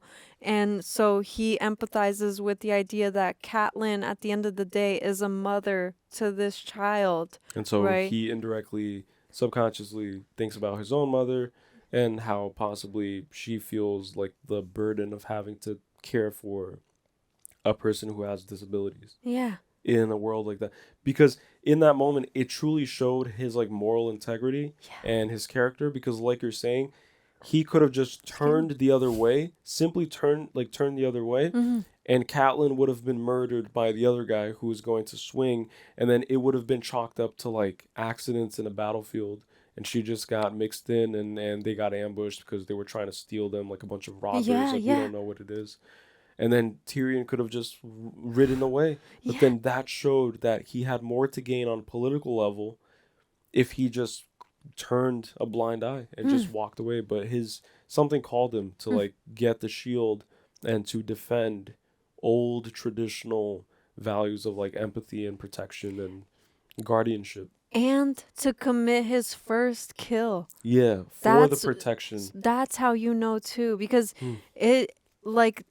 the first kill for people, it's kind of like the way that they were like talking about it too, it's almost like the instinct, like usually it's like in a survival mode, right? And then you do it and then you're kind of like caught off guard. You get adrenaline, right? Like that's what they say. You're kind of like taken aback by I feel like that's why they were like talking about it, because there's a weight to like someone's first kill. It's like you're kind of like taken aback by the capability of this monstrous thing that you're able to do. The weight of the actual thing happening is much heavier than the idea and the leading up to the idea, right? Exactly. It's like that's what we saw with Lord of the Rings when they saw the light leaving from his eyes. And then a lot of people commented about personal experiences, about witnessing life being kind of like removed and escaping and just going somewhere else. And they describe it with like detail in the comments too. That's crazy. But that's the whole idea, is that like when the experience happens and it hits you through direct experience, like you can't escape the act of what you've just done, then it starts clicking. And that's when you usually see people lose it in courtrooms, murderers and serial killers, like just losing their minds. Yeah. And I was gonna make that joke earlier about like those brothers that there's like apparently like a case that was years and years ago, and these brothers that killed their parents. And then I was gonna make the joke, because we were talking about bank heists and stuff, that the reason that they ended up getting imprisoned is because it was like determined that decided that it was because they wanted to like assume the inheritance that the parents would leave behind. Oh, I see. Yeah, I So was they gonna just wanted like to mention that. take over. Yeah, Oh, it's like something crazy like that. that's interesting. But then, anyways, I don't even know why I mentioned. No, it's good. I forgot what their name was. I think it's the Mendez brothers or something like Yeah, that. something like that. Yeah. But yeah, Tyrion. So I thought that was interesting. It's like, and Jamie. I feel like Jamie is kind of cowardly a little bit Mhm. because he just like confronts Ned on the streets, like kind of ambushes him. ambush, and he's only there with like a few of his men, Mhm. and then he just completely starts slaughtering his men, and it's crazy. He stabbed Jory, right? Jory was his name, in the eyeball. eye. In the left eye, which there's definitely symbolism there, but I can't think of left eye symbolism. But what comes to mind is like Horus, the evil eye, like there's definitely an eye symbolism there, just like the other injury with the throat. I don't think anything is like coincidental. Mm-mm. It's all kind of like crafted in a way. Yeah. I don't- And he also decides to time his ambush with Ned stepping down with his important title as the Hand of the King. Yeah, and then that's why I don't trust Littlefinger, because knew. because I feel like he wanted to steer Ned off from like being able to get away, right? Before anything like this could happen, but then instead he kind of tricked him into being at the right place at the right time. What if what happened was Littlefinger told Jamie, in exchange for money, in exchange for opening a new pleasure house, told him that Ned Stark was there, and then gave him information, and then as a way to seem like he's on Ned's side and seem like he's a trustworthy asset and ally, he hurried into the chamber and said, like, listen, like, before you leave, like, I have something that I could give you. I have a gift for you. Yeah. And then you mislead someone with a gift. And that's how you know, like, how to, like, corrupt people and stuff. Because it's the whole Trojan horse idea, Yeah, it is, yeah. And then right before Jaime Lannister, so that Ned's brain is like, wait, it can't be Littlefinger because he told me that he's going to help me meet someone later today or something. Yeah, exactly. Like, give me something in exchange. And they use information. They will give you information, but they'll give you like just enough where it's not everything that they know. Keep you wanting more. Exactly. Like, obviously that they're not going to reveal all of their cards, their whole hand. It's like enough to make you trust them a little bit, or at least like make you kind of like feel like you're getting something from them, and then you don't think that you're vulnerable. Feel like it's a good choice to keep them around. Yeah. Like it's a good decision. Yeah, exactly. Keep them close. Yeah, keep your enemies close. And then they keep you close. Yeah. And then that's part of their plan. And then what's interesting is and then what's interesting too about that whole thing, right? Like kind of being caught off guard and stuff. I find it so interesting that it's kind of at the same moment, like I don't know how the timing aligns and stuff, but it's at the same moment that his wife Catelyn is ambushed by those like hill tribes that they were saying, like the hill tribes people. And then it's just like this interesting thing where these noble people are usually accustomed to being safe within the walls of their castles.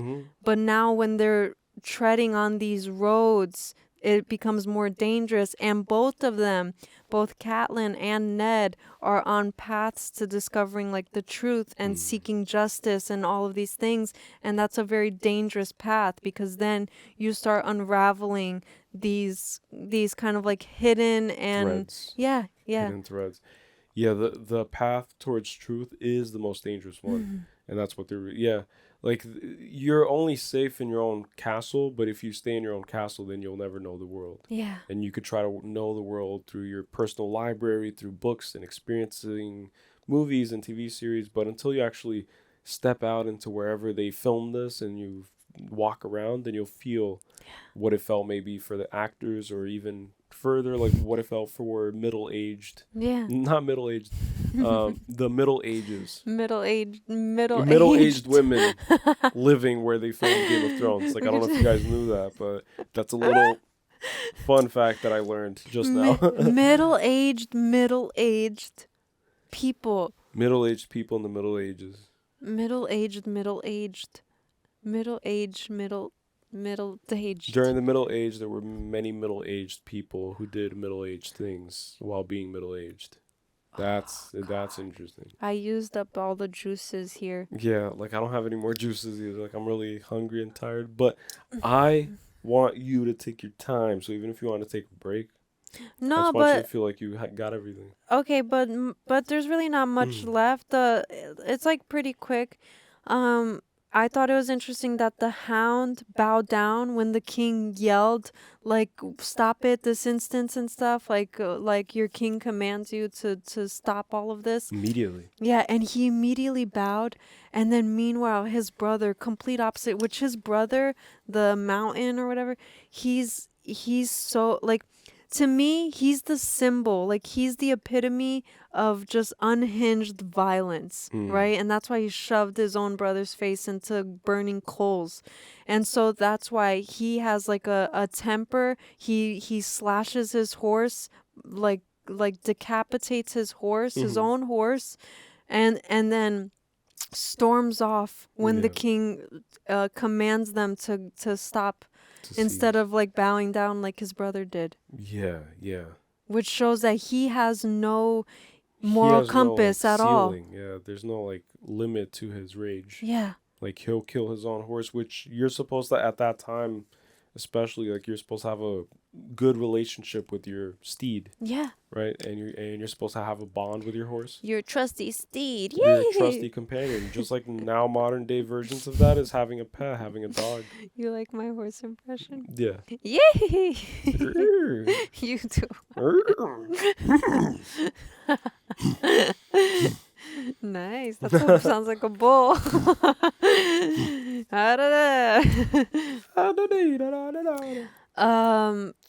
Okay, then the last thing I'll say. These freaking studio lights are so blazing. I know. I need some sunglasses. The motto of the Lannisters is not that they always repay their debt, but apparently that's what people know them for. So I think it's interesting. It's kind of like they win people over by leaving them in debt to them, kind of, you know? Their motto, they have a reputation and they're known for being able to kind of convince people to like work for them. It's like corruption. Corruption is their namesake, is what they say. Yeah. That was basically insane. Like, it's corruption. It's like, hey, the Lannister, hey, anybody want to help me escape from this? Like, what we Lannisters, blonde hair. You see the blonde hair? Yeah. You want a Ferrari? You want to be rich? Okay. You want a Ferrari horse? Yeah, in the Middle Ages. They would get the Ferrari horses. Yeah, there was definitely like a shop where like people don't think about it, probably, right? Like the most valuable horses, like the horse that the Mountain had, is a beautiful, majestic beast, and then he just like kills it. It's crazy. And then Catelyn's family's motto is family, duty, honor, which I think is interesting because it's very similar to the ideals that the Starks uphold. It's like duty, honor, and family, right? And then the crazy thing is that Catelyn abandons her family in order to protect her family, right? And so I do think that for her, family is first in the order, and that's why hers is family, duty, honor. And then what's interesting is that Ned is completely ruled by his honor. So his honor comes before even his duty, because his duty as Hand of the King doesn't matter if it compromises the values and the honor code that he follows. Loyalty too. Yes. Like loyalty to his code of ethics. Yeah, exactly. He's loyal to people he respects, and he has a code of ethics that he respects himself and he's loyal to. I thought that was like really respectable though, like to It's be able to honorable. stand up to the king In front of the small council, Yeah. knowing that that's going to travel through all 7 realms with the little birds everywhere. and that small council. It's crazy. They're kind of like in a circle, right? Mm. Which is supposed to kind of make it seem like it's this intimate, closed circle, but also we're all equal. Like we could all look at each other. So it's kind of like this game of like you're able to look at each other, because if you're sitting in a circle, you could turn anyway and see everybody, versus if you're sitting in a line and you can't really see the people beside you. And you're only facing the king. Yeah, so they're facing each other, and then it's this weird idea that they're all equal when they're clearly not. Like the king is the king. The king has the final say. But in this small council meeting, it's like the illusion that everybody's word counts. So what do you think I should do? You think I should kill her, right? You think I should kill her, right? And then it's like meant to make them feel like they have a say, even though the irony is that there's still a hierarchy that exists, and the king is at the head of that hierarchy. Right, and then in that little round table, the king becomes like the parent authority figure that all the other kids try to kind of like sneak behind their back. Yeah. And so it's kind of like when you're at the dinner table with your mom and dad, and then you have an older sibling who bought you beer, and then you guys exchange a look at the dinner table when mom talks about like underage drinking. It's like, oh, like, did you hear that Sophie's daughter got caught drinking Corona Lights? Could you believe that, Gerald? Corona Lights, and she's only 14. And then you, 14-year-old, knowing that you were at the same party drinking with this girl, like you turn to your brother who bought you the beer, who bought you the Corona Lights, and you share like a moment, and you share like kind of like a look, like, yeah, but you owe me your freaking allowance. You owe me 5 months of allowance. It's like that. Blackmailing has been a form of social organization for so long, and that's what people use in like rap battles too. It's like you get the dirt on people. That's what politicians do. Blackmailing and using information as power has been the way of conducting business. Yeah. And that's what we saw in The Godfather 1 and 2. Yeah. It's like you always have a one up. You always have a freaking ace up your sleeve. Always. It's like 3 steps ahead, 3 right? steps 10 ahead. steps. Chess and not checkers, you know? Yeah. Yeah. That's crazy. And then, what was I going to say? What were you saying? Oh, and then just to like finalize that point, right, is that creating a false sense of democracy with the round table kind of like format. All of the people are using like multiple different languages. It's a physical, it's an expression language, it's a double entendre, hidden meaning language. It's having multiple interactions with multiple people at the same time with very few, kind of like very masterful. It's like a dance. It's literally like constant poker. Constant poker. It's like It's everybody like- has a poker face. Yeah, it's like whatever, you could display one thing, but then you're actually like holding these cards and nobody knows what your cards are, but you'll show them the cards that you want them to see, but you'll conceal the cards that you don't want them to know and see. And you'll say yes. Yeah. And you'll say no. No. And you'll you'll say smile yes. and say, I'm very sad. Yeah. I'm very happy for you. It's like, it's You're very... like, it's like, wait, I can't even do it. It's like, oh, I don't have anything. I'm like, oh, man, like, I'm just miserable. I'm tired. And then meanwhile, you have like all of these like plans set up. Or you have like horrible cards and it's like, like, I have a great day. I'm going to eat good tonight, huh? Yeah. Hey, tell them to fire up the stove up there. We're eating good. We're eating high quality steak. That's exactly I don't what... have to chew it for 15 minutes. You can feel the tension of that in that room like a knife. It's like everybody has dirt on everybody. And then that's how Littlefinger pointed out like this kind of like subtle thing with the king's brother where he was like, and you're going to be with your friend later. Because he knows him probably from the pleasure houses. Yeah, exactly. Because he supplies little boys. Like he's a Jeffrey Epstein. That's insane. He is. It's literally that. Oh, gosh. It's crazy.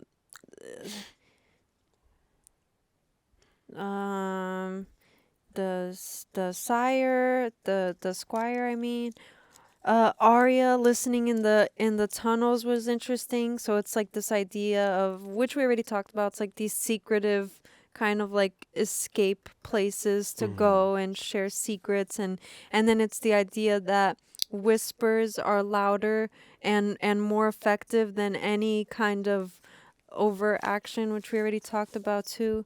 So the whispers hold more power than the mightiest of voices, for example. Which is what Ned said, right? Like, he literally said that. Yeah. Yeah. When did he say that? I forgot. He said that to King Baratheon. He said that the whispers of a place half a world away is worth more than anything like currently right here. Yeah, and he questions who the information is coming from, because he said, you're gonna trust this guy, and A criminal. Yeah, specifically him, who wanted the guy's head. Yeah, because he's been hunting the guy that you talked about. Oh, that's. It's Anyways, trippy. It's like a lot of connected threads. Messy web. And then speaking of that, I feel like the reason the king is so insecure and why he's so fearful about the idea of like the Targaryens getting across the narrow sea and coming back to reclaim their throne and stuff is because he understands that his claim on the throne, which we already talked about, isn't stable. Yeah, Like it's fragile. He's already being coined as the usurper, and so if they were to come over the narrow sea with an army, then people might actually petition for them, you know? And it's funny because it shows just how intimidated they are, and how like the only family so far who has shown the ability to forge another Iron Throne, or to forge the Iron Throne, and who have forged it, are the Targaryens with the breath of a dragon. Yeah. So they are the people who own the Iron Throne, and they created it. And so it's their rightful kind of like, it's their birthright essentially and literally, because they own the dragons that made the Iron Throne even a thing. Yeah. And so they, like, everybody's intimidated by that potentiality. It's like, imagine if they crossed the narrow sea, which we've talked about. It's like a thin barrier between the potential for destructurizing everything, just demolishing everything. And like nothing can hinder the claim of birthright.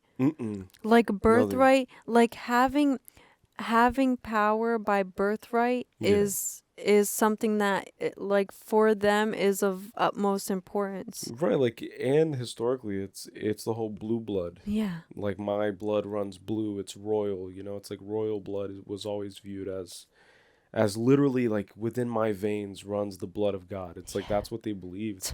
It's been endowed, and it's been baptized by the Pope himself, by whichever religious sect. Oh God. It's interesting, but it's all a narrative. It's all propaganda, and then people understand it, and people misinterpret it or interpret it exactly as it's being televised, you know, programming, but they do so because they lack maybe the information and the knowledge that the nobility have access to. Yeah, the awareness, the understanding, like the inner workings. Like Alexander the Great being a student of Aristotle. It's like, it's that versus not being able to write your name. That's crazy. So it's like, it's different in the sense of accessing to like information about the secrets of the world, much less the secrets of your kingdom, much less the secrets of your relationships with the people within your court, and then it just keeps kind of like going and going and going, and it never ends. It's like a scaffolding. It's a dominoes, yeah. Domino, yeah. But it's infinite, and that's the whole thing. We will never arrive at the secrets to the universe. We will never know, because to know is to directly experience. Oh, that's like crazy to think about. Yeah, like, you'll never find answers to anything. Or you'll never find that's answers encouraging. to everything. Yeah. Yeah, well, like, the whole thing is that life is like a dance. Like, it's literally a paradox. It's a great mystery. It's like we are floating in infinite space, and we believe that we're the only intelligent life form, and we believe all these things, and who's right, who's wrong, you know, like thinking itself, like what is thinking, what is reality, having like a legit existential crisis. I'm like starting to get hot in here. Oh God. I'm sorry. I'm No, gonna it's reset the camera. no, it's not you. It's like it's just an idea. All right, so just finish up. Now, Okay. I just want to listen now. I said I wrote down that Arya is like her dad. She's kind of like maneuvering and uncovering secrets and like hidden truths, which is what her dad is doing, and she's not afraid to inquire. And then I thought that it was also interesting that she's her clothes are all like worn out and messy and dirty.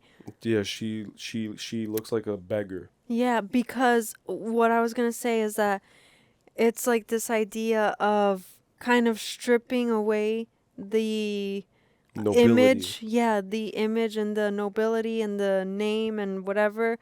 And what was I going to say? And also it's meant to like symbolize, I think, the idea that when you're treading a certain path that's outside of the ordinary, then you're bound to kind of like get worn out, you know? Yeah, like you have to get your hands dirty. Yeah, exactly. Yeah, and you can't rely on your portrayal, on your physical portrayal, to represent your nobility. Like you have to be able to carry it within you. And that's why she speaks and she says who she is, Yeah. even if she's not glittering in gold. That was a great moment. Yeah. She was like, I'll have your heads on spikes. Yeah, I'll have your head on a freaking stick. So do you need me to hit your ear if you can hear me? Yeah. I like her. She's great. Okay, and then I think the last thing I have just to see, when they're at the small council meeting, Ned is standing and everyone else, including the king, is sitting. And I think that that's literally meant to represent, I'm talking about symbolize for everything, but it's meant to represent the idea that they all have lowly ways of doing things. It's like they take the convenient but also kind of dishonorable routes, right? It's like they want to just kill the Targaryen girl, get it done with.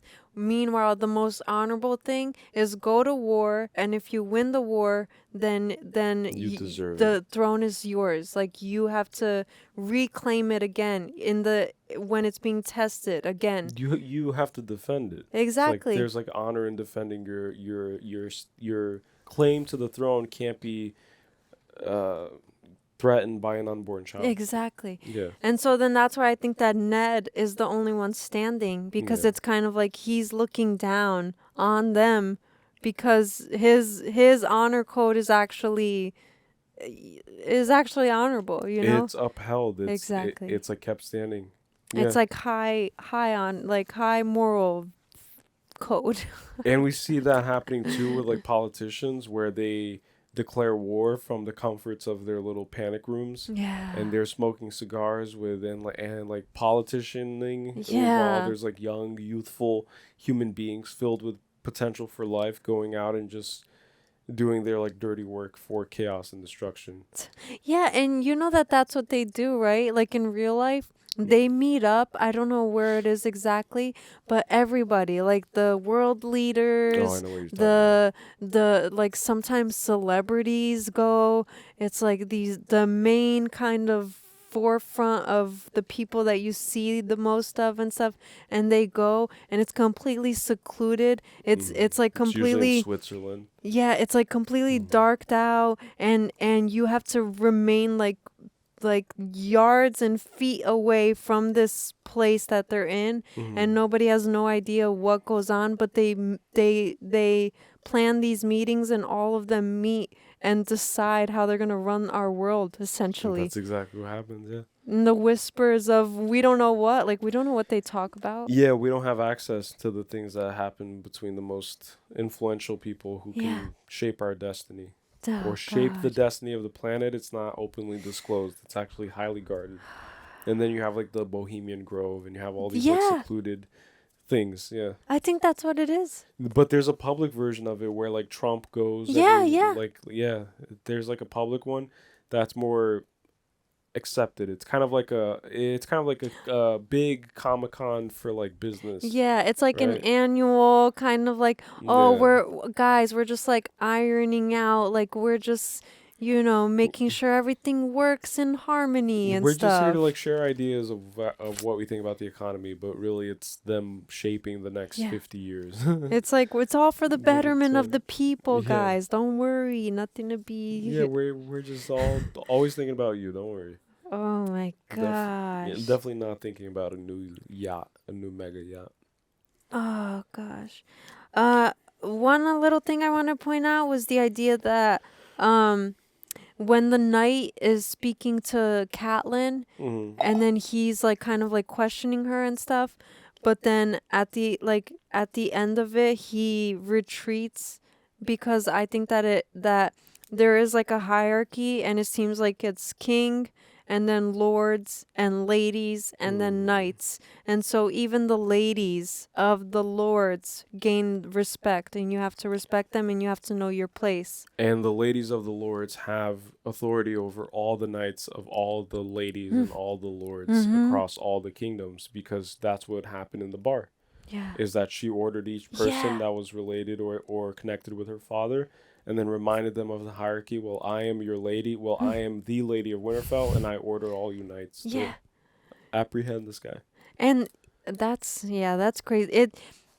That's another interesting thing, is the idea of like the Lannisters, like their loyalty is all based off of monetary. So people are only loyal to them, and that's why if Littlefinger passed like a little slip of information to Jaime and got Ned Stark there vulnerably at the right time, and took him away from being able to like leave, and took him away from being around more of his guards and stuff, then it's because his loyalty is predicated on the money that they have, The exchange, like it's like very limited to that exchange. So like their loyalty is faulty though, because it's transactional. So but then the whole idea is that nobody can offer more money than them because they have the most money. So yeah, but then the moment that they stop having the most money, the most money, because everybody knows who has money. Yeah. And then the other guy who was shaving the other dude's chest.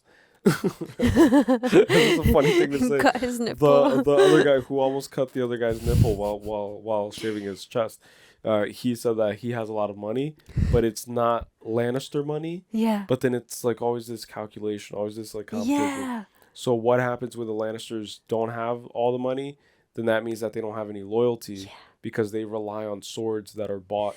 Yes, mercenaries. And then that's why the king said that what's like, which one is more, 5 or 1? And then Cersei answered 5, because they assume that there's power in the numbers of the armies that they own by paying them. And then he said no, 1, and then he made a fist like this, and he said one army under the king, under like loyal, it's like that is going to be more powerful because they stand for something. And then that was his whole point of the idea that when a kingdom has a cause and is loyal to that cause, it's more powerful than anything else, more powerful than 5 armies. A kingdom that's driven by purpose, right? That they have belief in their purpose, and they believe in the purpose of their king. But that's like the whole ideal thing, which they kind of chuckle and laugh and say that there's none of that. So you can't really have that. Like theoretically that would be ideal. That's crazy though, that like, and then I was gonna make a joke that he cut the nipple and he was gonna breastfeed him like that. Mom. Oh my god, probably. Yeah, or just like put it on a pizza. It's like we got pepperoni. We got pepperoni, human pepperoni with a little dash of female milk cheese. Extra red sauce on red the time of the month. Yeah, from the kid's throat. Oh, like we got some fresh tomato paste from the kid's throat earlier from the jousting. Oh, that's crazy. Yeah. Oh God. So street fight. Weird. I think that's all I have. Really? Oh man. Oh, Jaime pulling the dagger. Oh, it just goes to show, because daggers are concealed weapons. You don't see them. It's not like this elongated sword, which we already talked about in the last episode because of the whole dagger and assassination attempt and stuff. But a sword is elongated and you can see it, and that's why a knight because they have their swords on them and it's like very prominent. But a dagger is this like concealed weapon, and it's usually used kind of like stealthily and Cowardly. yeah, like There's a no last honor in resort. that. Yeah. There's no honor, just like people who say like, be a man and put your weapon down and face me like a man. Hand-to-hand combat. It's like, I think that's the most honorable way. So the less amount of like surprise moves that you have, the more honorable you are, and the more sneaky you are in terms of your strategy, then the more sneaky you are as a human. Yeah, and that's exactly what he is. He literally pushed the kid out of the window. He's a sneaky guy. So like, I don't like him at all. I think that's the conclusion to this whole conversation, is that Jaime Lannister is a sneaky guy. He's a sneaky guy. So if you got to the end of this video, comment this. What do you want them to comment? Comment. Okay, look. Hey, don't touch me. I have an idea. I don't know if this will make sense, but maybe it makes sense. If you have a favorite character that's a Stark, then comment Wolf. And if your favorite character is a Lannister, comment Lion. Yes, perfect. And without even telling us why, like by the end of it, because we don't know how each character turns out. Don't give explanations. Like, literally, please. Just comment one word, either wolf or lion, and then let us just see, like what flows in. What team you're on. Yeah. Are you a Lannister? Because we don't know how things turn out. We don't know how they pan out. We know the Starks are cool. We know the Lannisters. We like Tyrion. He's cool. Or at this point, like, if you could tap into the feeling you had the first time watching this, and tap into what you believed up until this episode. It's like what you were kind of like going through. Yeah. And if you could tap into that and then let us know, that's even more interesting. So wolf or lion? Wolf or Comment lion. one. You could drop emojis. You could write it out. Whatever you want. And just comment wolf or lion. Because I feel like it's perfect for the title. It is perfect. Just the lion just versus answer, the wolf. Yeah, like answer the question. And it's the title. And it's crazy because lions and wolves kind of operate very differently. Yeah. Did you know that this is so insane, but did you know that wolves like their hunts take hours? Like, hours to chip away at the like large animals. Oh, eating. No, like not even eating, like taking them down. Yeah. I've heard of that, yeah. They'll do it for hours. So I think it's like it makes so much sense why the Starks are wolves, because they're endurance animals. Oh. And their main thing is loyalty. Yeah. And then lions' main thing is pride. Yeah, and hierarchy. They're the kings of the jungle. Because of the pride, because they believe themselves to be above and to be the kings of the jungle. Which is interesting because they have the mane like a sun. Yeah, which they are anointed by the sun, which is this consciousness fireball thing that's just always there, you know? Yeah, like that's all it is. Wink, anointed wink. by the most powerful thing in existence, responsible for all life in this universe. But yeah, it's just there. It's just a gigantic sun, guys. Wink, wink. We've definitely been able to measure it, and we have a lot of equations and statistics and projections and hypotheses and theories and theoreticals and yes. But then it's interesting because the wolves are, I think they are the main animal, if not one of the main animals, who, as the winter progresses, and this is real life, like not even just in the show, because it's already hinted that the Winterfell people have endured winters and stuff, but the wolves endure and get stronger in the winter while all the other animals' strength depletes. Ooh, that's interesting. So I wonder how that like plays any role in this at all, because winter is coming.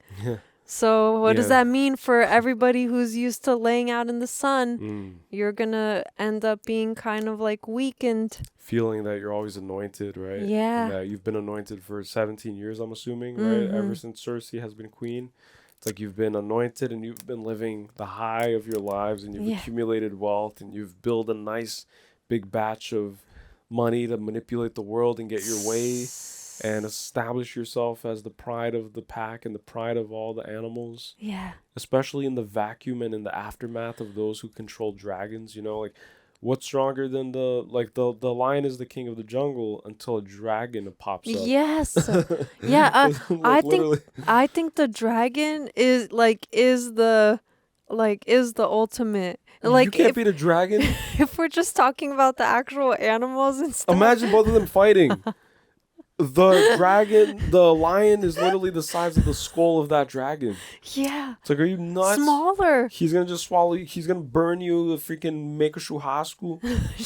Churrasco, mano. Ô, churrasco lá em casa, dragão. Não, churrasco lá em casa, mano. A gente vai comer um leão. Comer um leão que o dragão ali tá fritando. Tá arrumando ali na churrasqueira. E já, se quiser pegar uma cerveja ali na geladeira, tirar o sapato um pouco, tem rodízio de picanha, mano. Se você quiser picanha, só chamar, mano, tá ligado? Tá ligado? Tá ligado, mané? Só chama lá no rádio, lá na quebrada, que nós vai chegando ali, mano. E nós vai chegando com força, tá ligado, mano? Porque o dragão ali fritou um leão, mano. E nós vai comer o leão, tá ligado, mano? Porque o dragão aqui é fera. É assim. É assim, é assim. É assim. Vamos comer. Speaking of eating, we are going to eat a dragon right after this because I'm hungry. Yeah. All right, so anything else? That's it. I really enjoyed it. I'm really loving these episodes. And also, like, Some you deep know, shit. I'm going to try to, like, find a way to, like, keep my brain juices flowing throughout the whole time and stuff. It's because we also recorded late, too, so it's... Yeah, and on an empty stomach. Oh, but you did well, and you did well. great, and we performed... Oh, sorry. Thank you. All right, so with that being said, guys, thank you so much for tuning in. If you enjoyed this reaction video, if you enjoy what we're doing here on the channel, what we're trying to do here on YouTube, what we're doing on Patreon, what we're doing everywhere, please let us know by dropping a like button, by sharing this with whoever you're able to share this with your neighbor, with people walking down the street, whatever it is. If you're enjoying this, guys, you know how to do all the YouTube stuff. Turn on your notification bell so you never miss another episode. And always, as always, don't forget that it's never wrong to be mentally gone. Peace to the world.